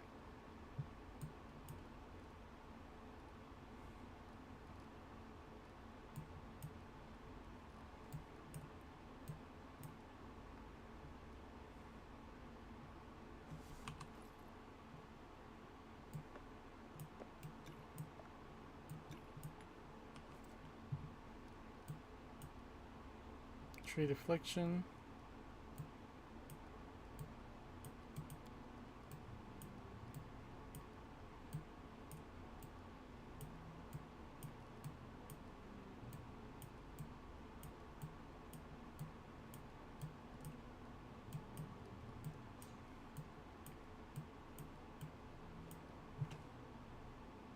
I wrote it like I No. saw it.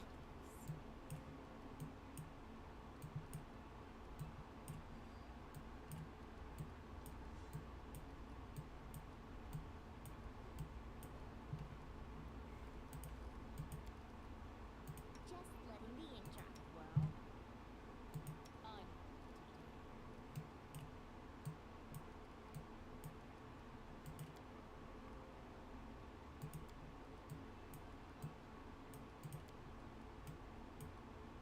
Okay.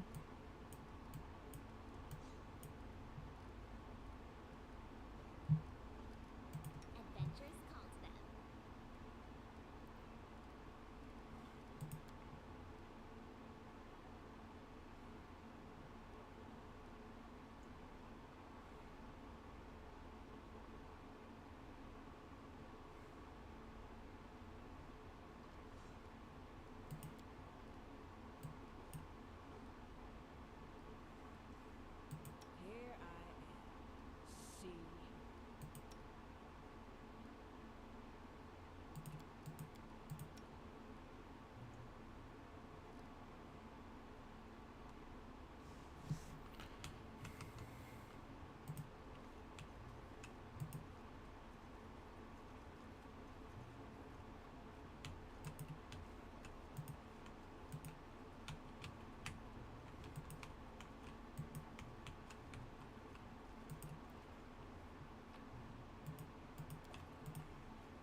Okay, keep moving and grooving.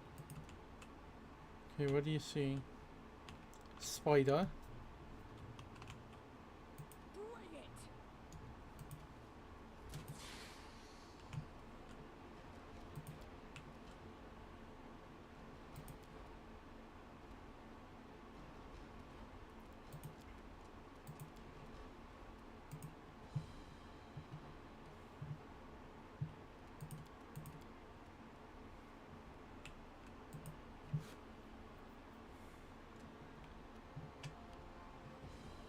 Becomes one. There's 4 of them in here.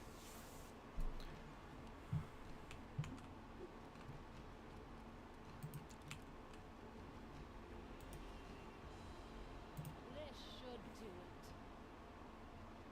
it. Of course.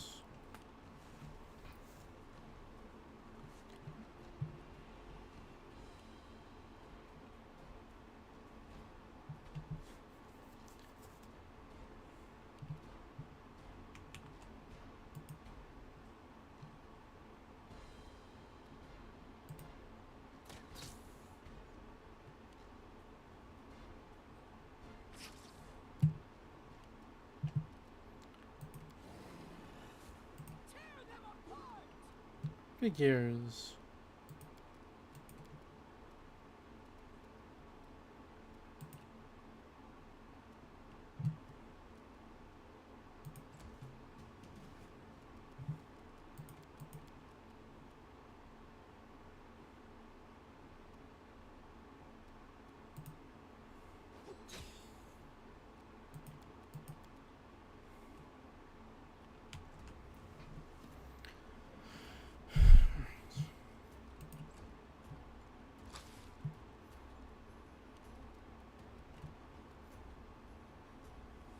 A calculated risk.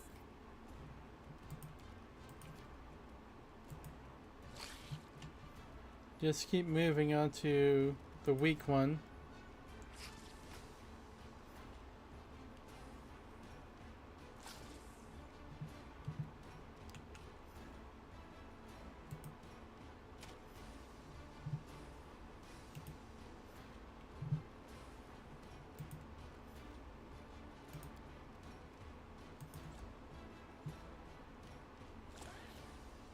Oh, fuck you.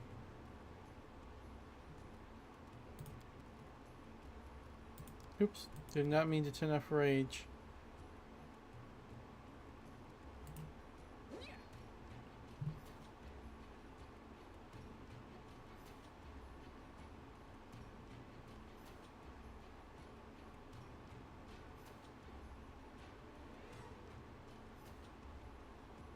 Strength damage?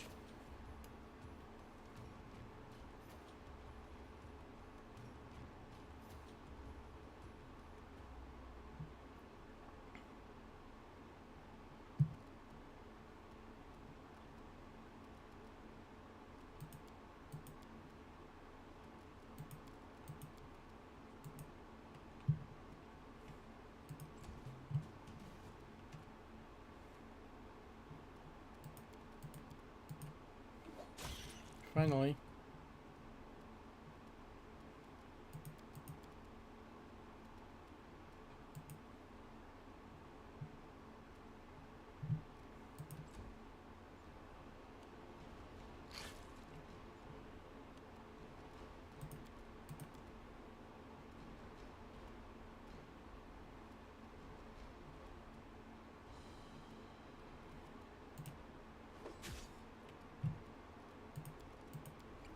Oops. 3 HP, really?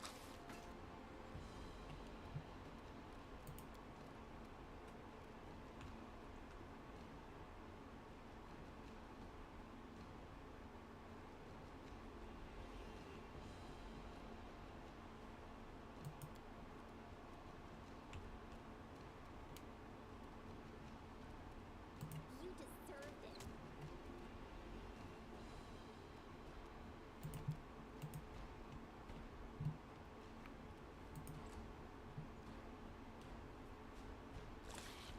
Ow.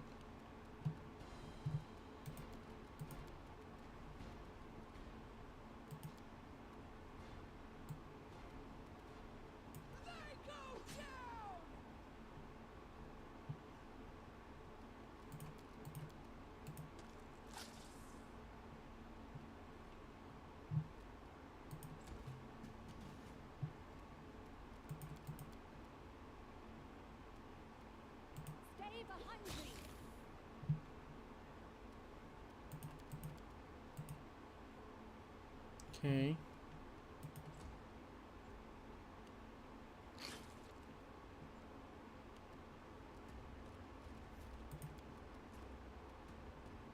This will hurt. Figures.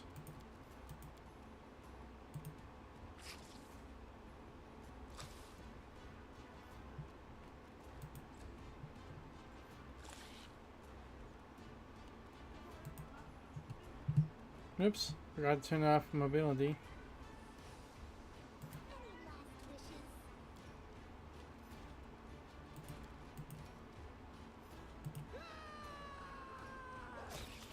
Nice. Let us strike at once. Come on.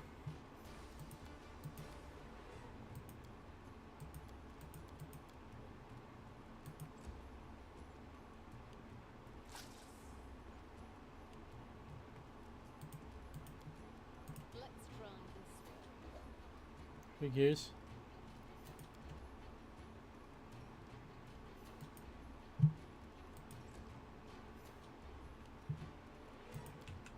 This is where I step in. Come on, come on.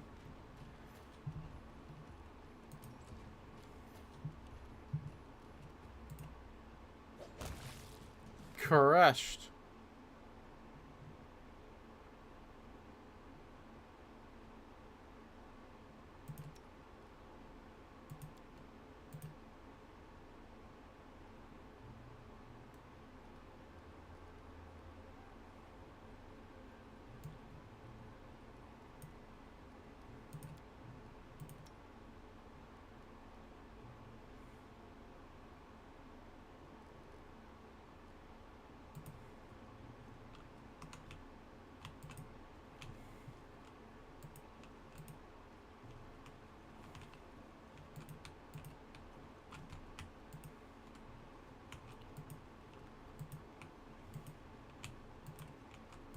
Filling berries, right there.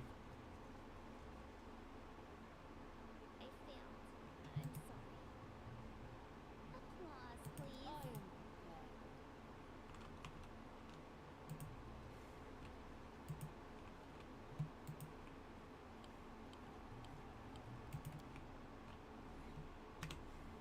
prepared. Alright. Here's our swan.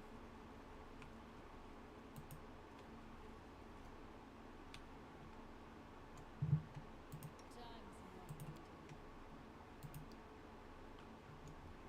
This should do it. We will be victorious! Shit.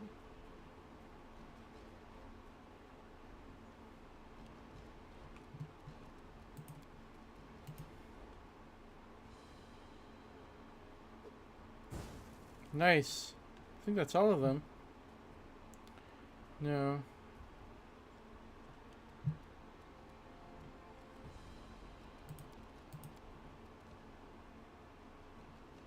A calculated risk.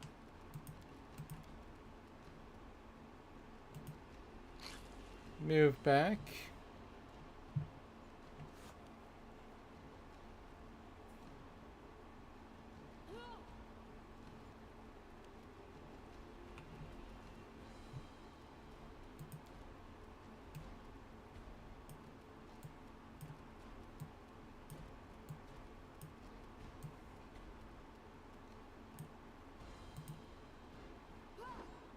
Figures. God damn it. What?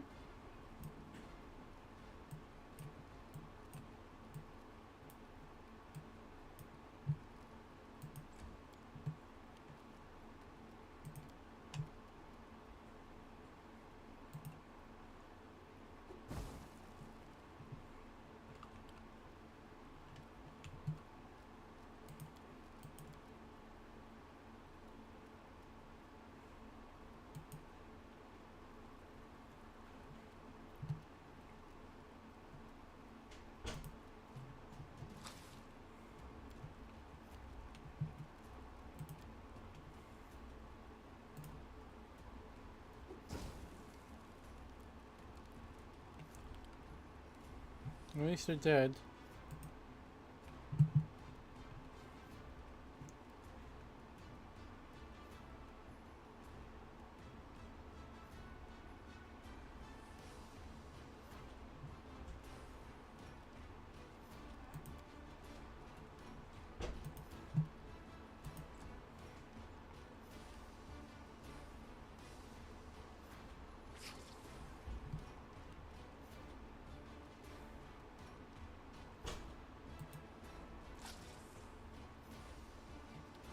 Get in the back, Sarah.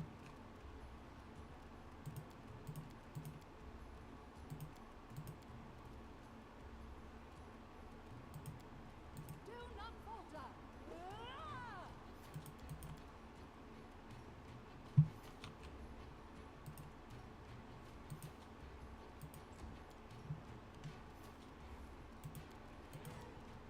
Bring it.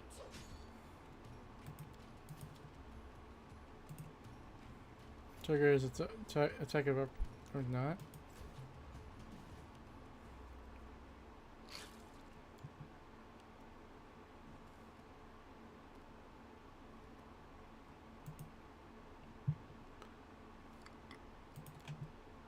Serves you right.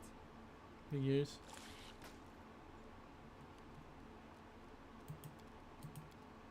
This will hurt. Nice.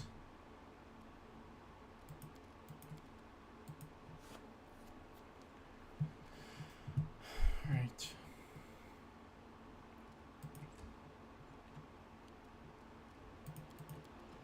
Onwards.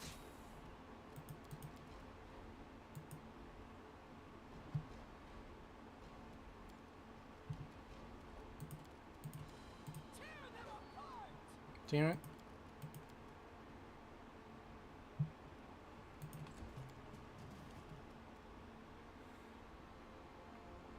You deserved it.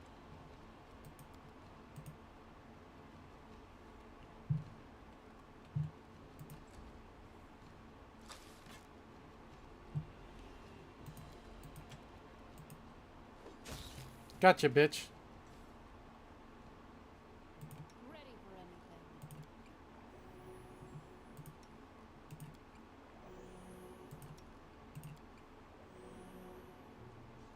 Anything is possible. No mistakes.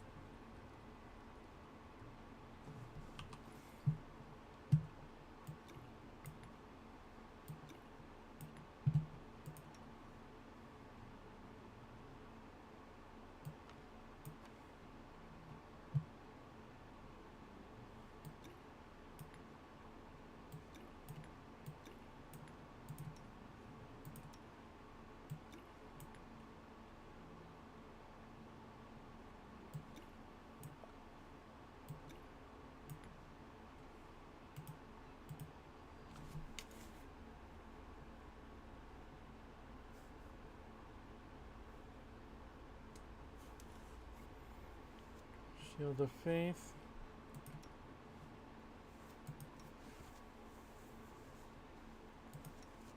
Alright. Let's keep rolling.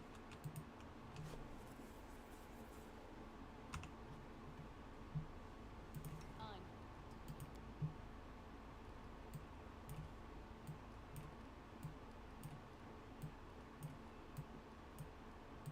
Lindsay was called for.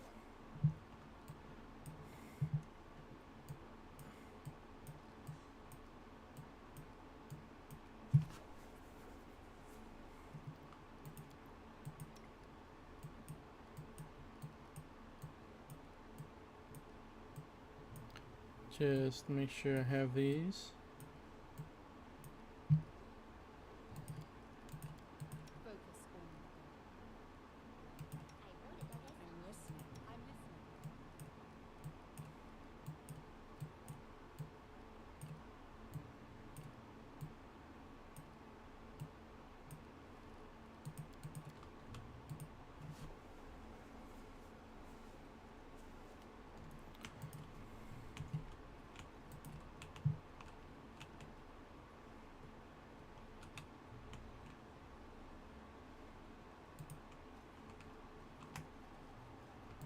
See what he has.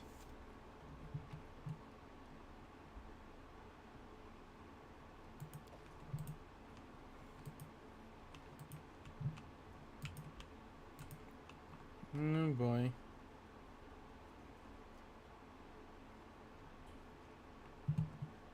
Time's not waiting. just letting the ink dry. I am your shield.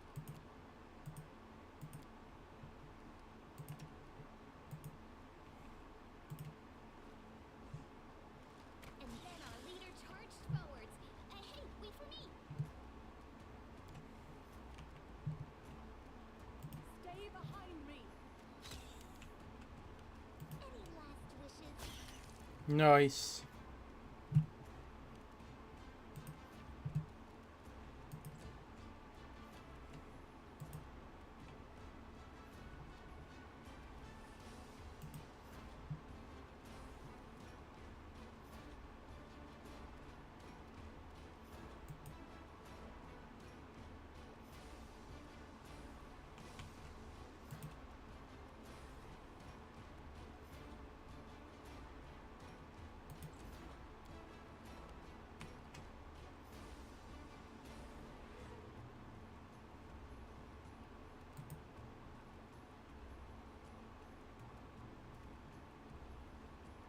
If only there's an Overwatch mechanic. I moved too far.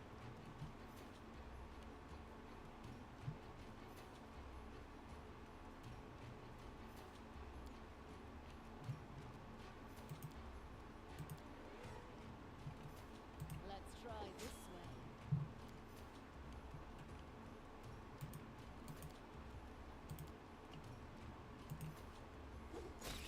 way. Ooh, beautiful.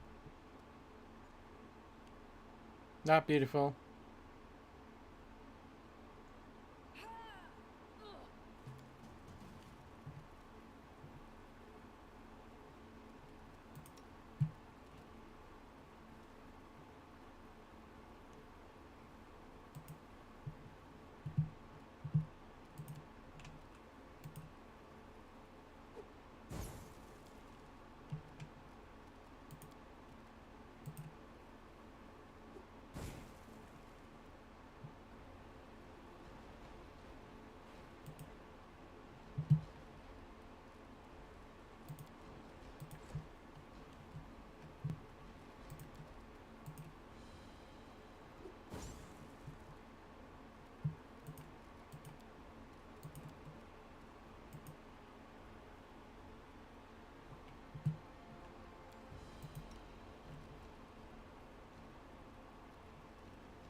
See if they chase her.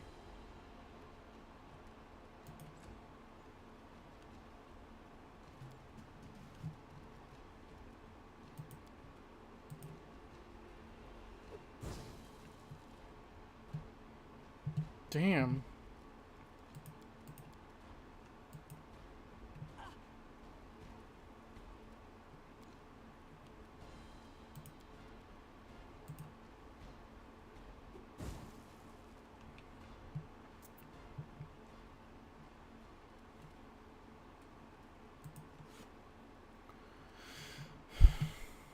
Come on, come on.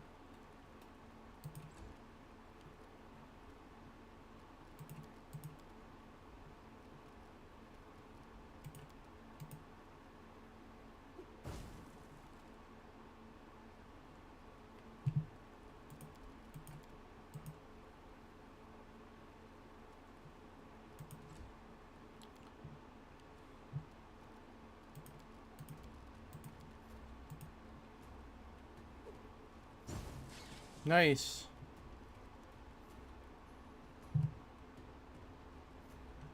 Of course, there's another swarm.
Figures.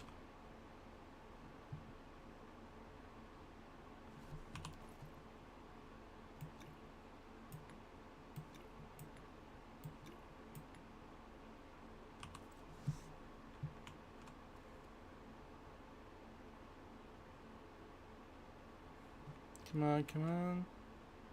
This fucking spider cave.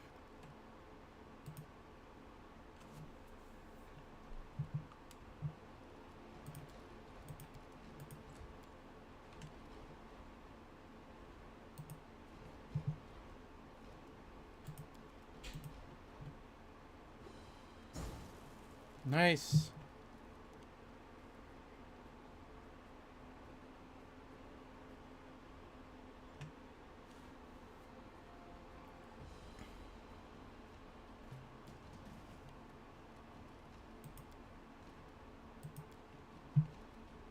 Let us rise as one.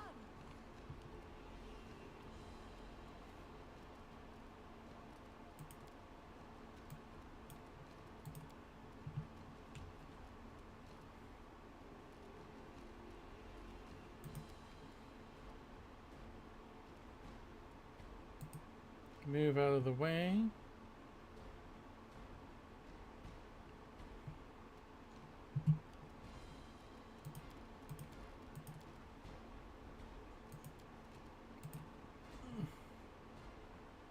Strike him down, of course.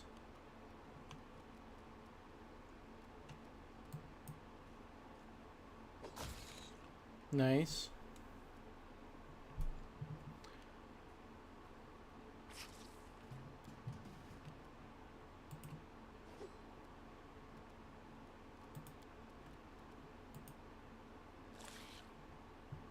Triggers up, attack of opportunity.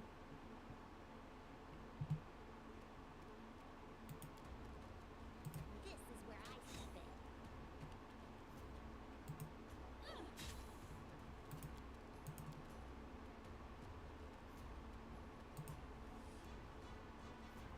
Come on.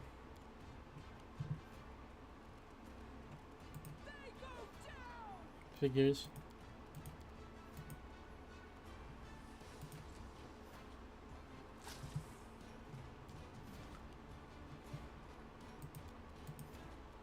Do not falter.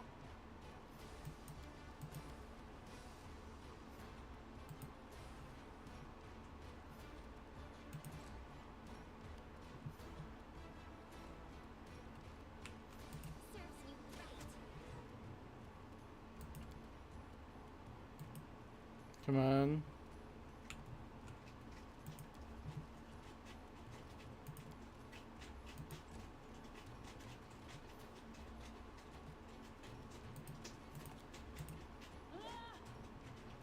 Figures.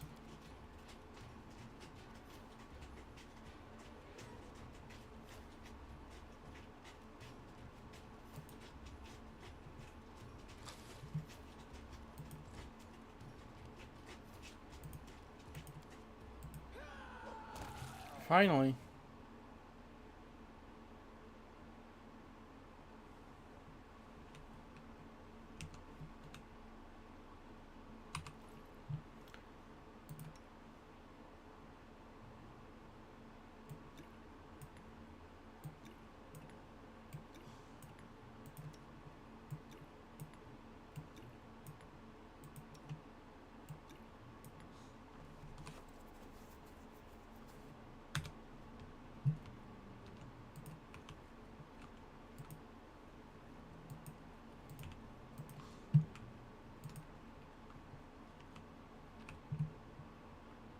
Coal. Orc double axe. I know the way.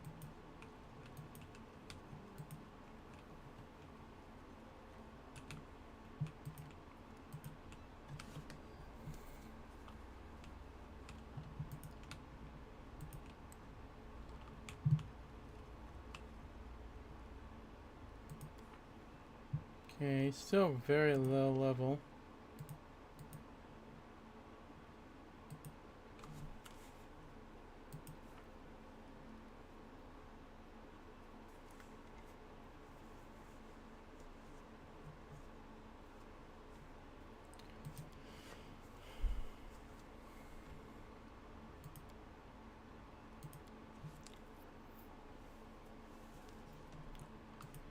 moon radishes.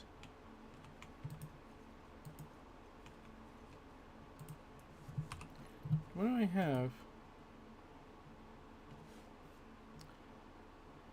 Moon radish.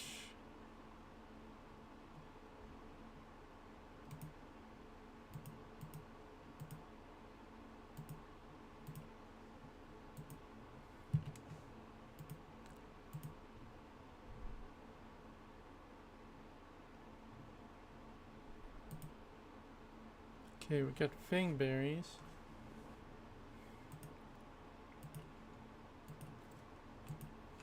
That's about it.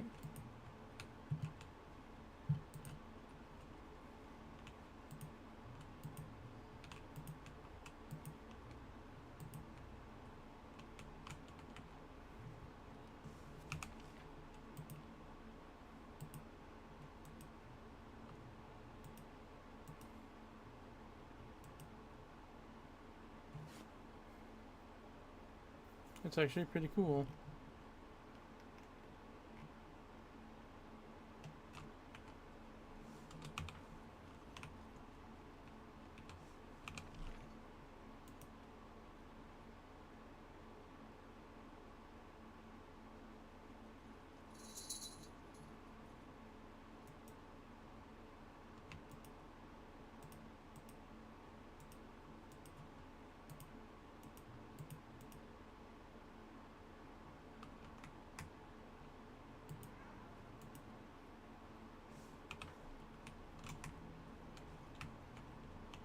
I think that's all that's in here.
Is it over here?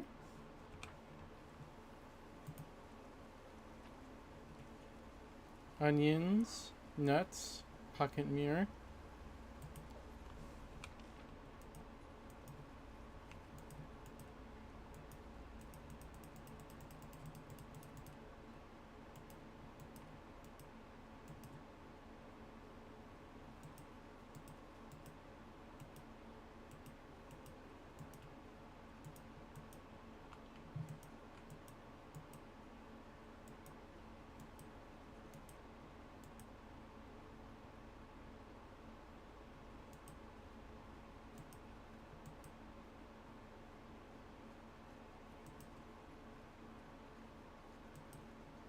I'll go ahead. Okay, nothing over here.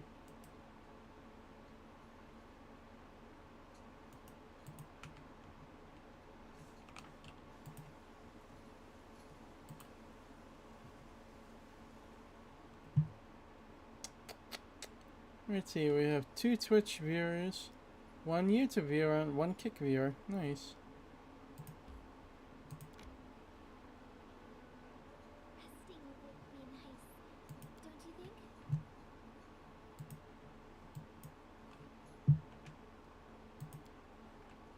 Look, kid, you don't believe my stories. They're good, interesting stories. You know, we bards sometimes lie a lot in our books too, but we try not to be so obvious about it.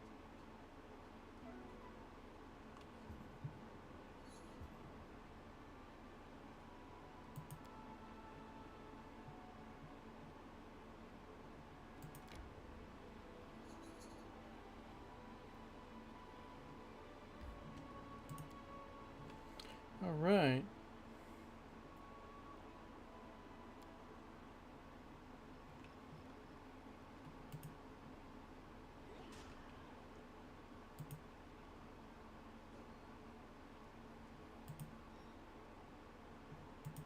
Oh, right.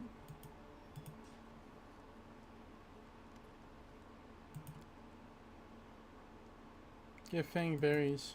After a quick glance at the basket, Boken grabs a fistful of berries and shoves them into his mouth. A smile of delight brightens his face. Ah, fang berries, so fresh. You've been good to an old man. Thank you. Here, take these potions. If you need more, feel free to return. I'll even give you a discount. 150 experience. What do you use those fang berries for? Cranberries for? Fang berries for? Truth be told, as I've gotten older, I've gotten kind of particular. My appetite was almost gone. Everything I eat is practically tasteless to me now. I can barely force myself to swallow a bite. Only thing I can still taste is fangberries, so I add them to my porridge or roasted meat.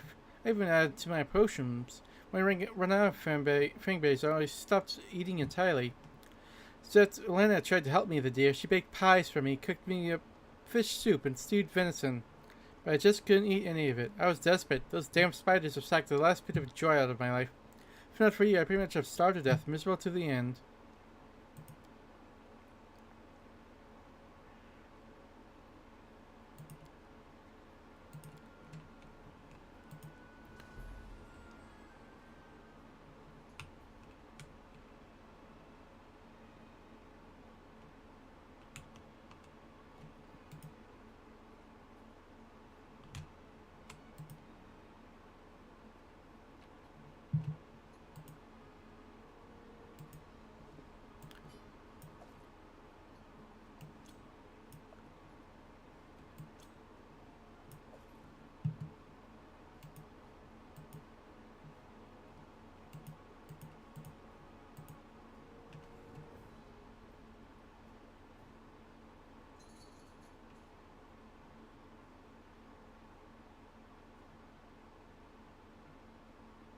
Shield of Faith.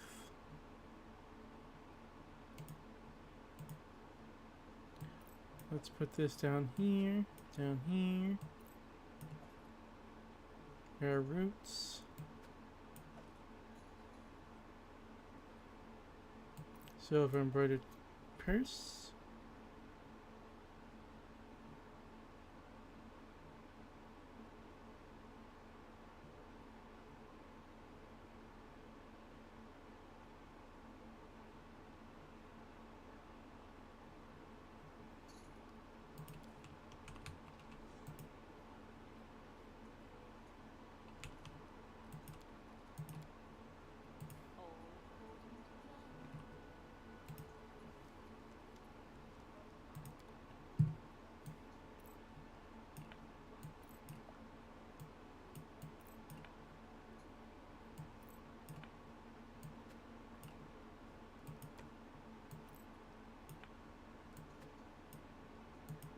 A lot of money, but still something.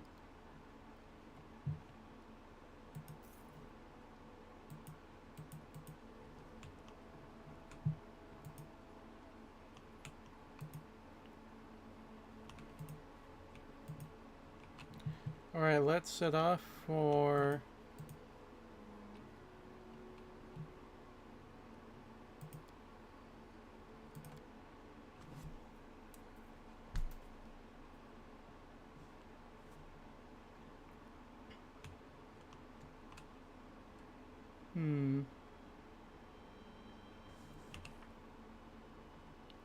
We'll fail in 85 days and 7 hours. Okay. Let's go to the Endless Plains.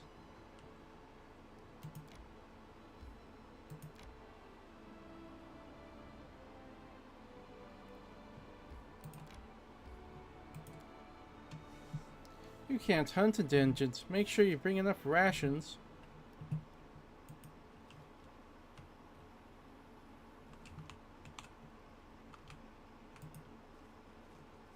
Party for kobolds over here. Scimitar. Wand of Grease. Grease spell covers a solid surface with a layer of slippery grease. Any creature in the area where the spell is cast in every round must make a successful reflex save or fall prone.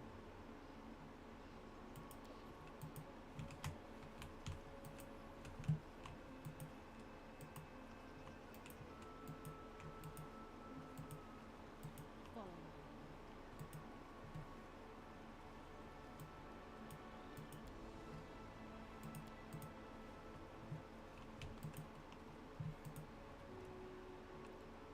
me. Okay, looks like we got something. Okay, ah. Our victory is certain.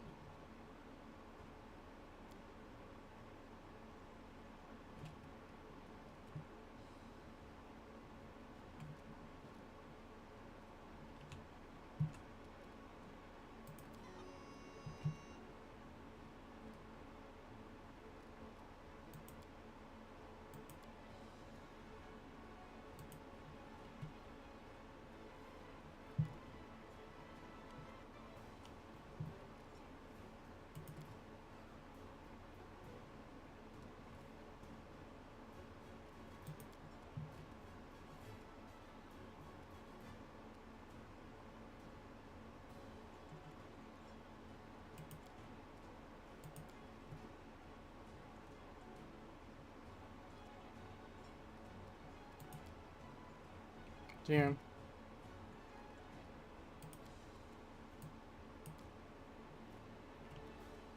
Onwards! And here it comes. Fucking hell.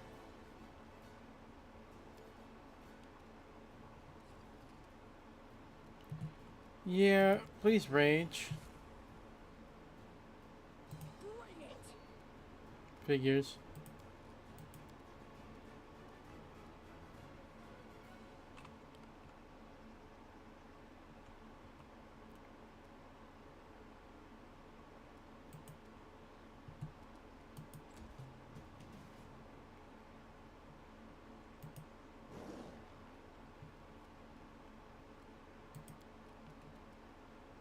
You deserved it.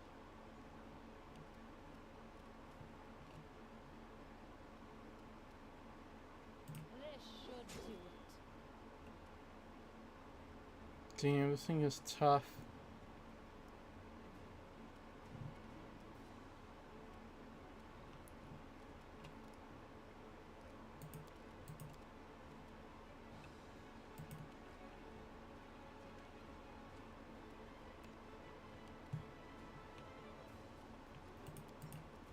Stay behind me!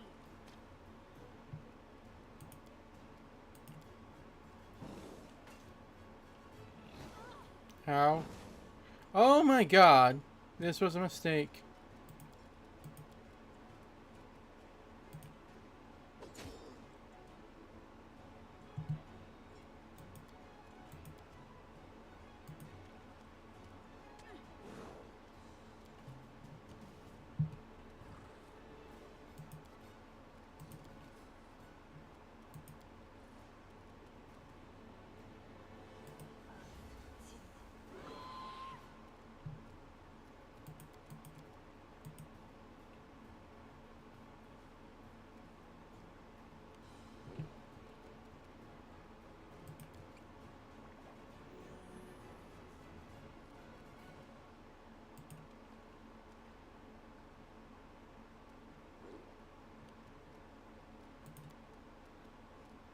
Let us strike as one!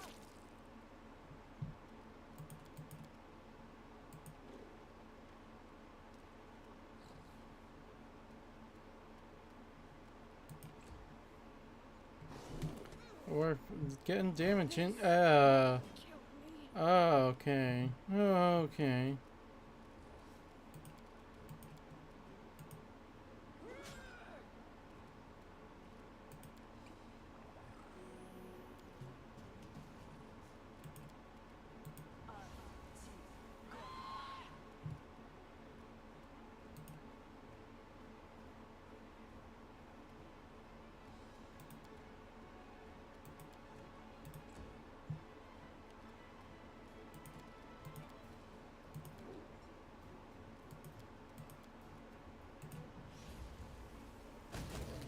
Fuck you.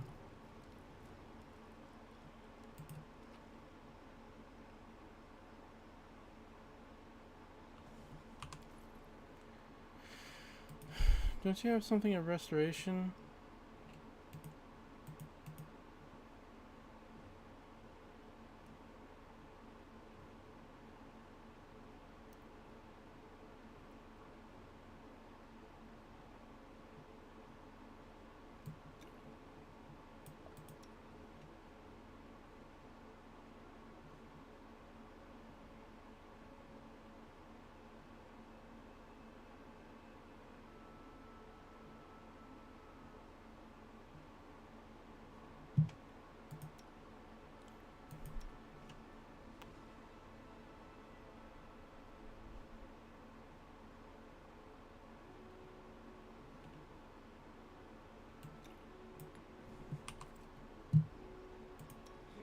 One shouldn't brag about a big sword if they can't carry it.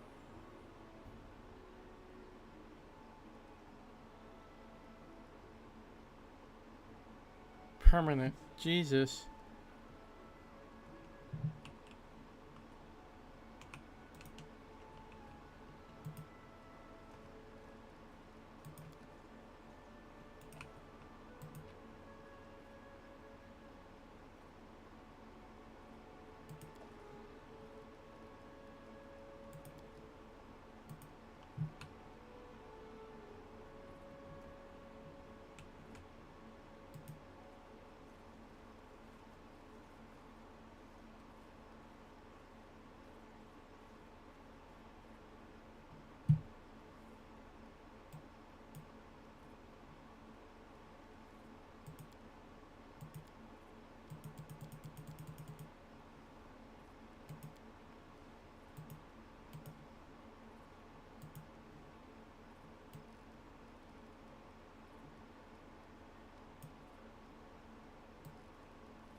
Bite me, greedy bastards. I don't care. Never wanted your crappy helmet. Amiri, why the devil should we argue over who will get the Stag Lord's helmet? We haven't even defeated him yet.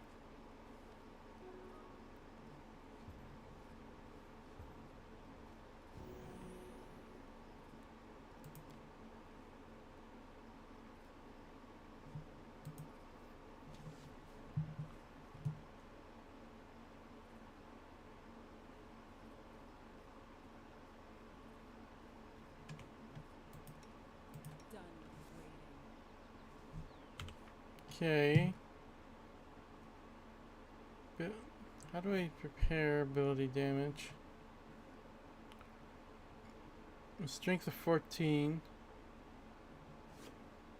After losing. That sucks.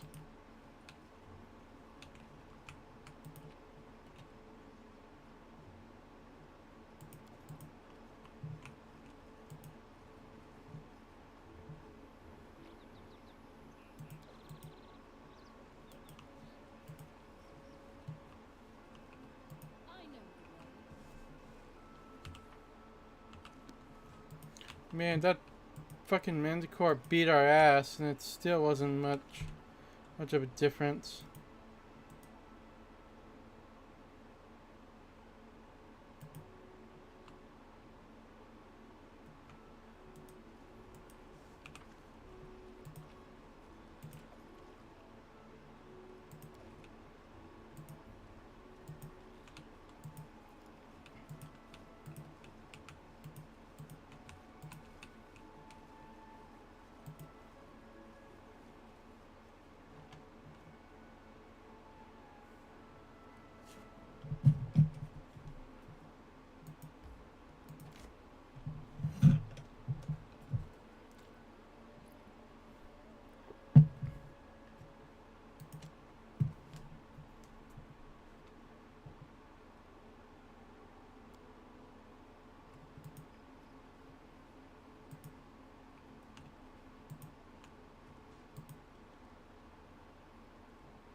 Alright, let's see what value. Let's sell the valuable stuff first.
Give you that, that.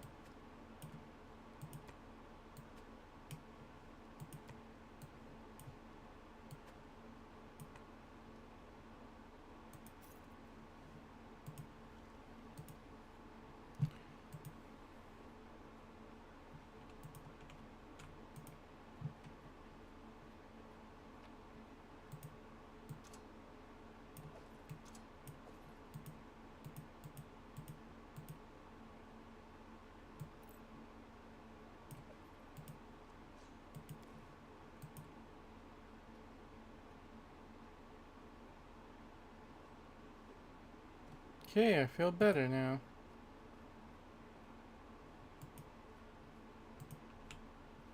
In due time.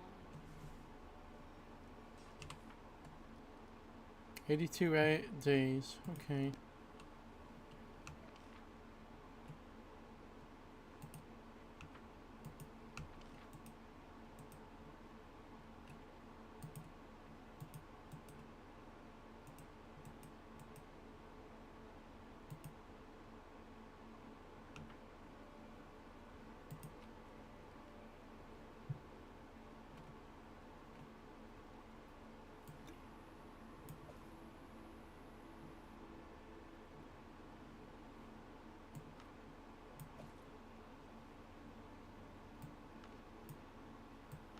You behind that.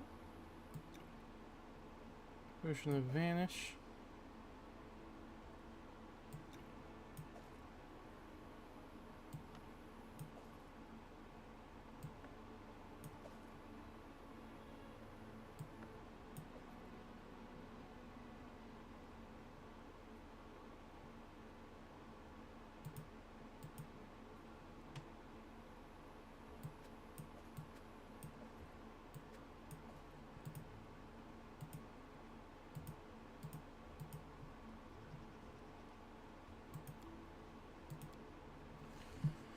Alright, back in the field.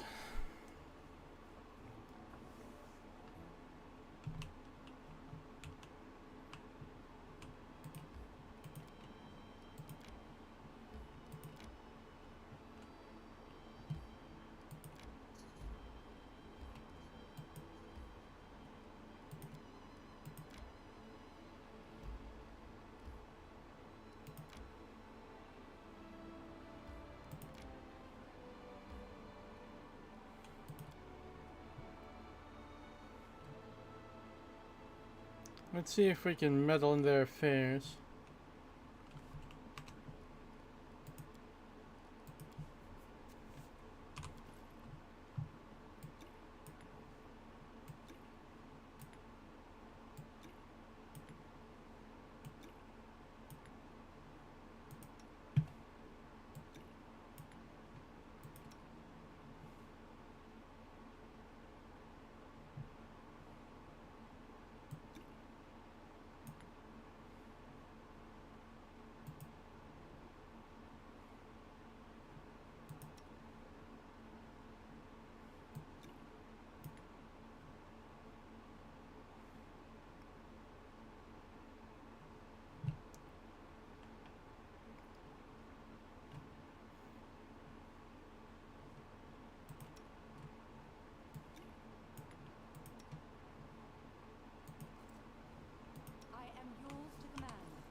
Oh, that's not a torch at all.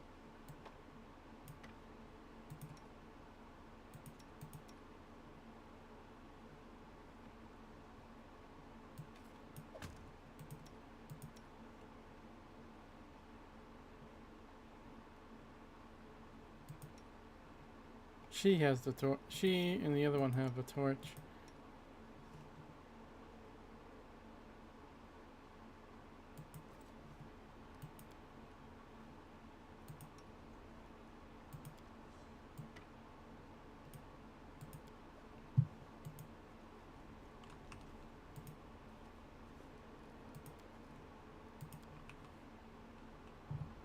Don't hesitate.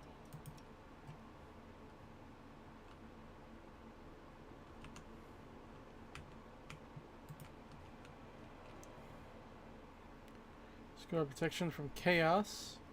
Gold coins, silver spoon, summon monster, garnet ring.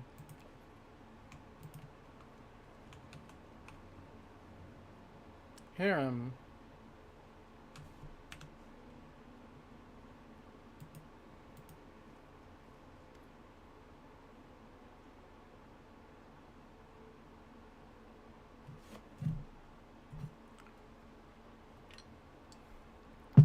Tartuccio. A gnome in gaudy purple garb seizes your attention. Of course, the scoundrel Tartuccio, who you know from your time in the rest of. The vile gnome is standing on a small hill, expressing his discontentment in every way he can muster. Let me guess, you're still dawdling. Should I make some tea in the meantime? Bake a pie, perhaps? Plant a small garden and harvest some cherries? Perhaps you'd be more comfortable wearing fool's caps and colored trousers. Then at least I'd be able to sell tickets. Come on! Feast your eyes upon the slowest and the most ridiculous buffoons in Golorian. Why hurry? The same end awaits us all. Hold your tongue, gnome. I can hardly tell your twaddle from the buzzing of a fly. Quickly now.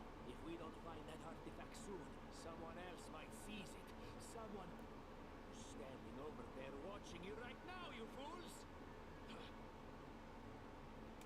Harem, I would be happy to see you among my companions. Your faith does not oblige you to follow fools and liars like Tartuccio. There is as much vanity in your words as in the words of all who have not seen the wisdom of Grotus. Yet you seem a worthier leader than the arrogant Tartuccio. Perhaps in serving you, I shall open your eyes to the teachings of my faith. I see my magnificent rival will stop at nothing, even at stealing the servants of her enemy. Let us see if your fools are even more useless than mine. Draw your swords and cover my retreat.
Come on.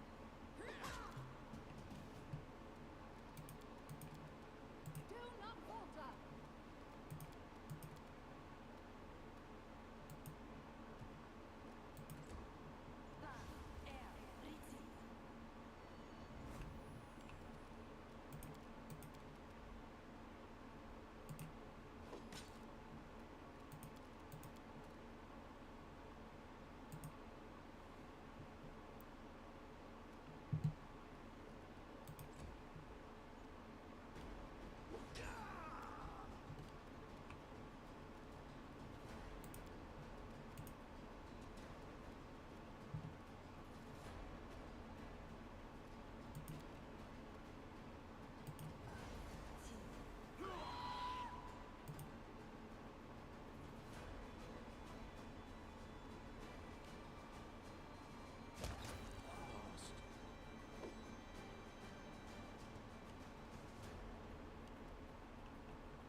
Nice.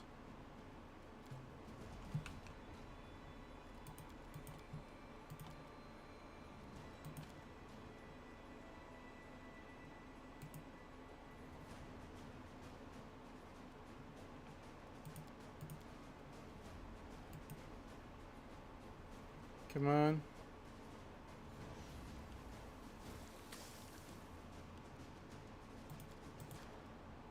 A calculated risk. Gotta get that spellcaster.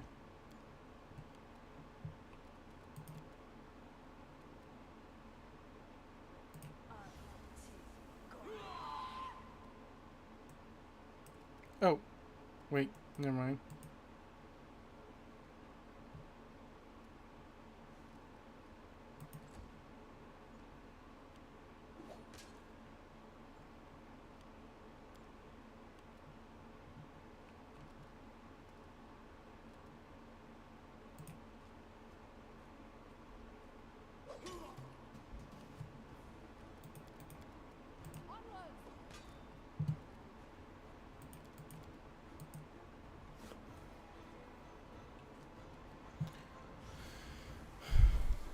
Okay. This will hurt.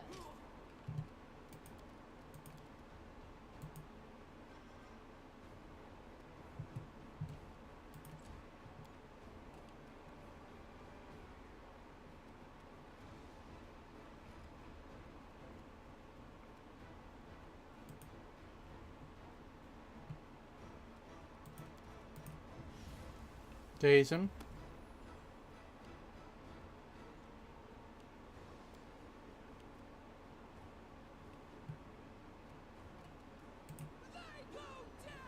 Figures.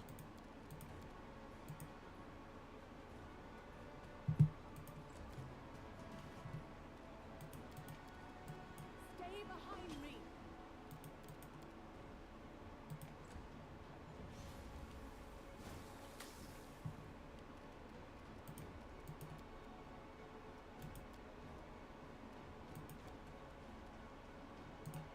Charge him. Nice.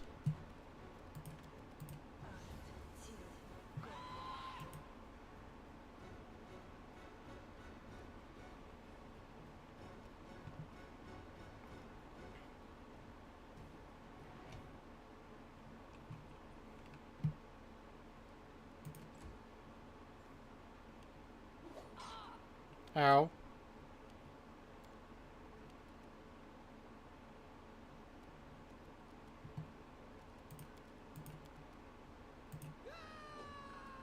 Figures.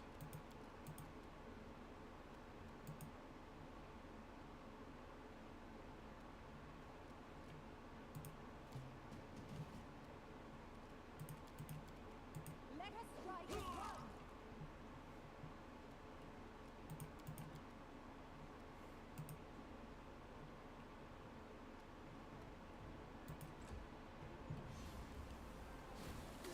one. Ow.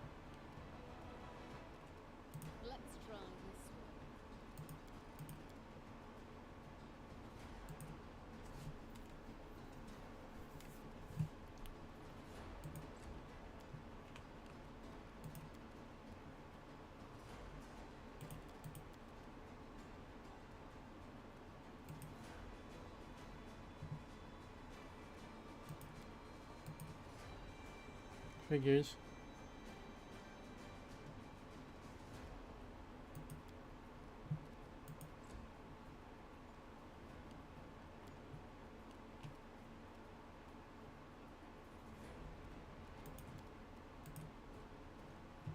Slash him.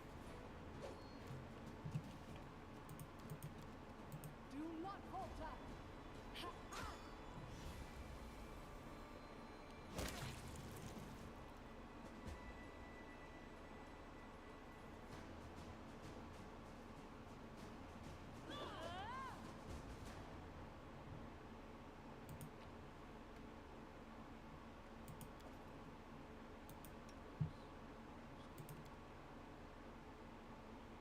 And he's still alive.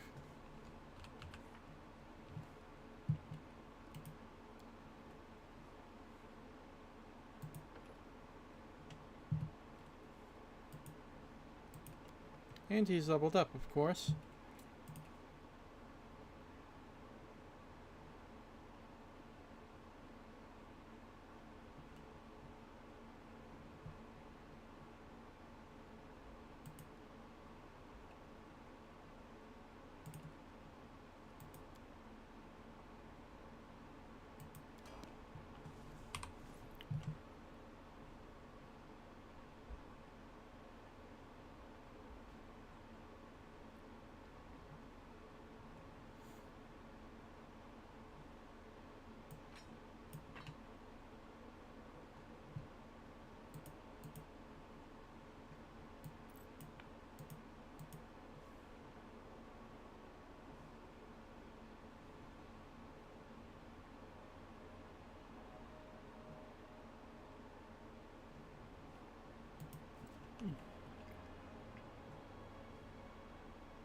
Nice, we got a new party member.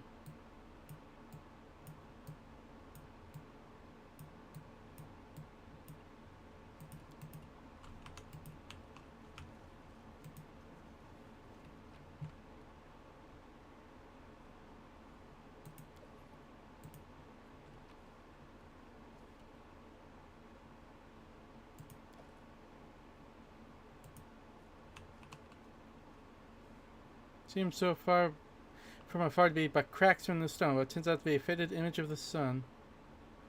The grinning jackal skull is used to be scratched on top of the image.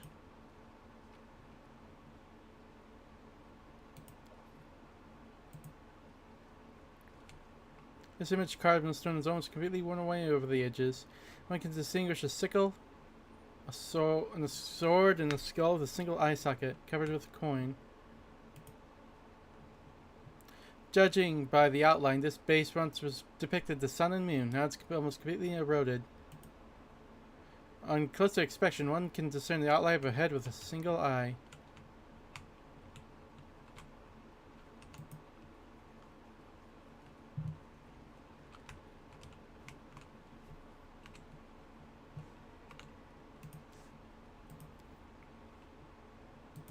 What's that?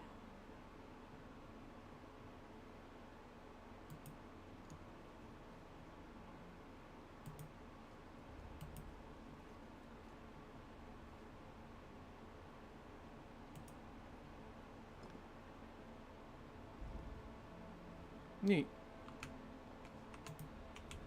You see that?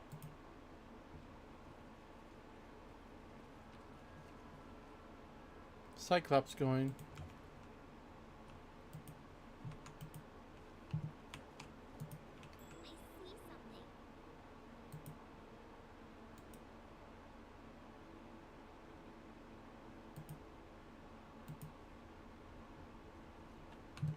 Damn.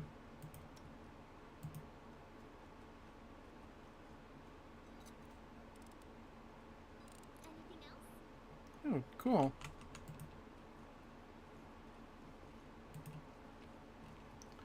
Quite a bit of treasure. I'll go ahead.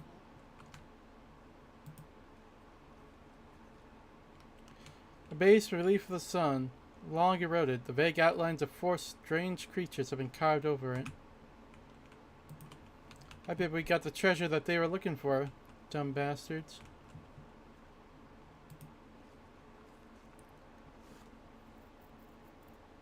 How sweet the first breath of fresh air after the stale, damp stiffiness of that tomb.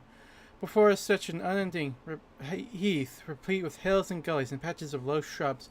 Already a trail of Tartusio and his companions had gone cold.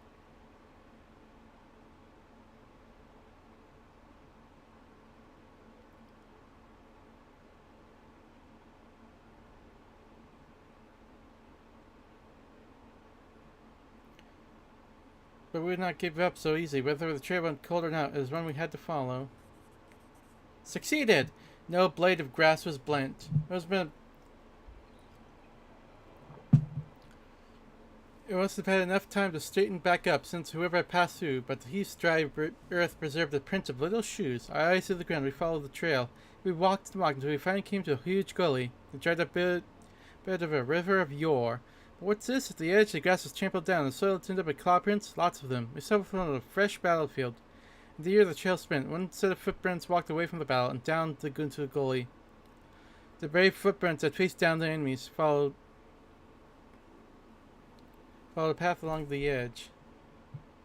Tried to find a trace of magic in the surroundings. We discovered traces of a spell, apparently from the Illusion School of Magic, near where the lonely trail descended to the gully. We carefully studied the trail that led down into the gully. To our surprise, we discovered that the little shoe prints turned into little claw footprints on their way to the gully. There was someone in some Tartusio's bandits wearing shoes, and they either took them off for group claws and jumped into the gully to avoid the battle. We examined the path that snaked along the gully. The path was frequently used. In its dust, we saw both sets of footprints together. Those who had no claws left the battlefield, surrounded by those who did.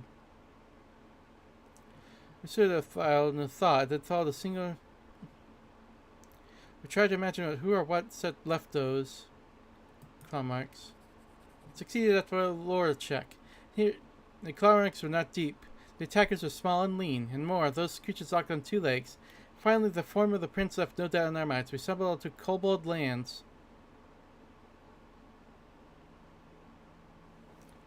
We stood a while in the thought, then followed the single set of footprints down to the gully.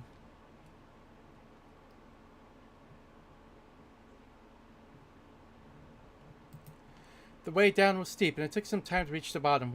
Walking on the loose soil was difficult, but the clawed footprints were easy to spot. The bottom of the gully went downhill, deeper and deeper. Finally, the footprints sailed, rolled up the steep slope, and disappeared at the gully's edge. Couldn't have been the animal agility and clever claws of the creature we were following.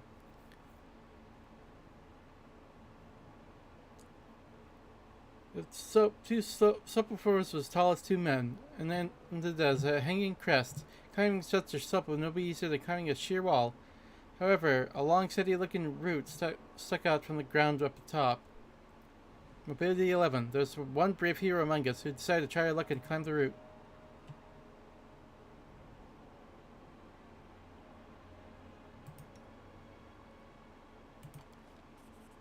Succeeded at a mobility check.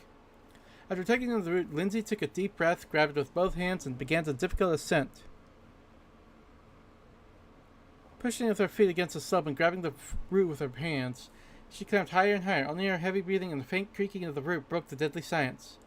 Suddenly, dust poured down from the top of the slope, and the root began to slide from the ground. Keeping her wits, Lindsay shifted her weight to her legs and froze. After a tense moment, she continued on her journey, and soon she had reached the top of the slope. After catching her breath, she lay on the ground and offered a hand to help the rest of us up.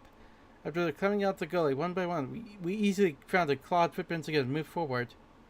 The air grew tense. We sensed we were approaching our target. Our intuition proved correct.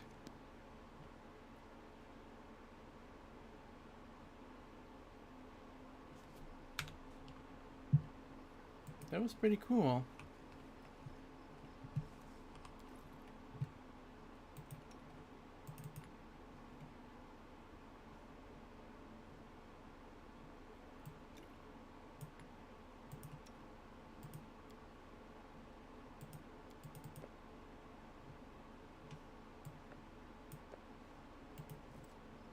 Adventures call to them.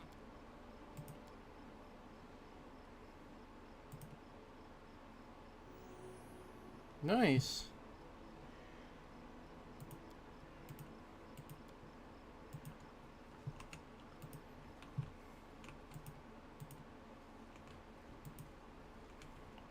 There they are. Listen to me. A dragon, huge, sparkling, flew down to me from the sky and told me a secret. A great relic that will win the kobold's glory is hidden somewhere nearby. Enough of this pitiful existence. Search for it. Search and bring it to me. So he can transform.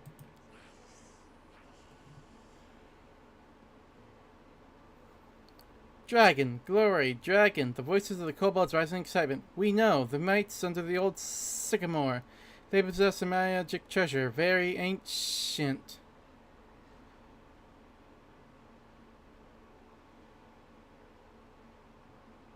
Stop deceiving these poor reptiles, Tartusio. Wait there!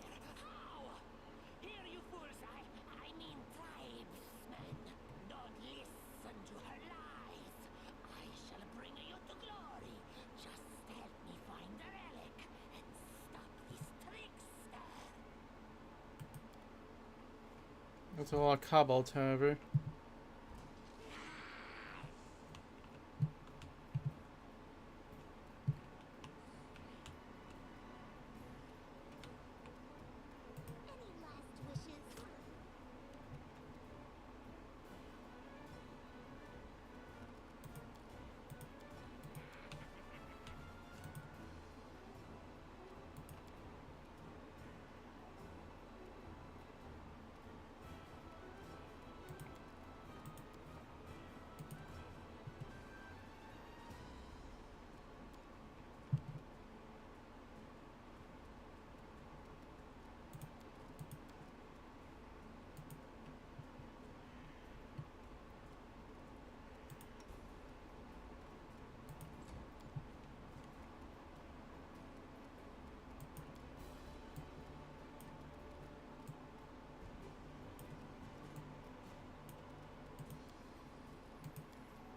Ooh, damn. Oh, wait. 2 damage. This is where I step in. Figures.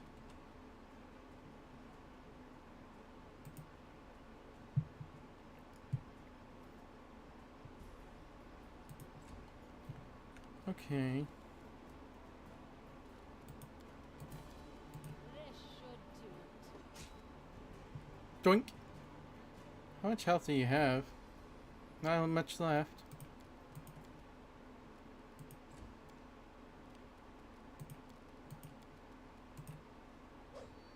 Figures.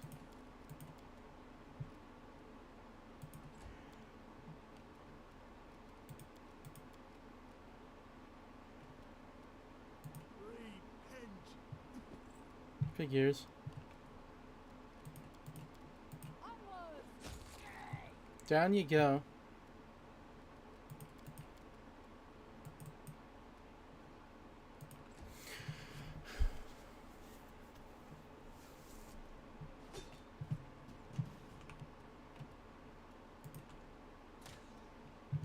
Damn.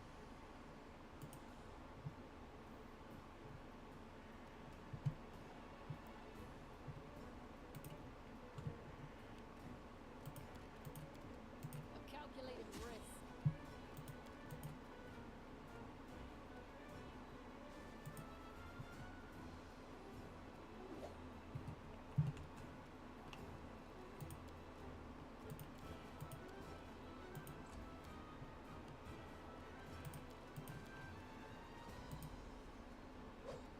Damn.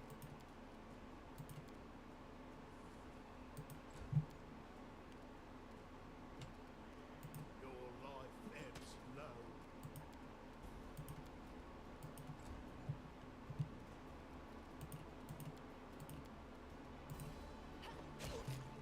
Down you go.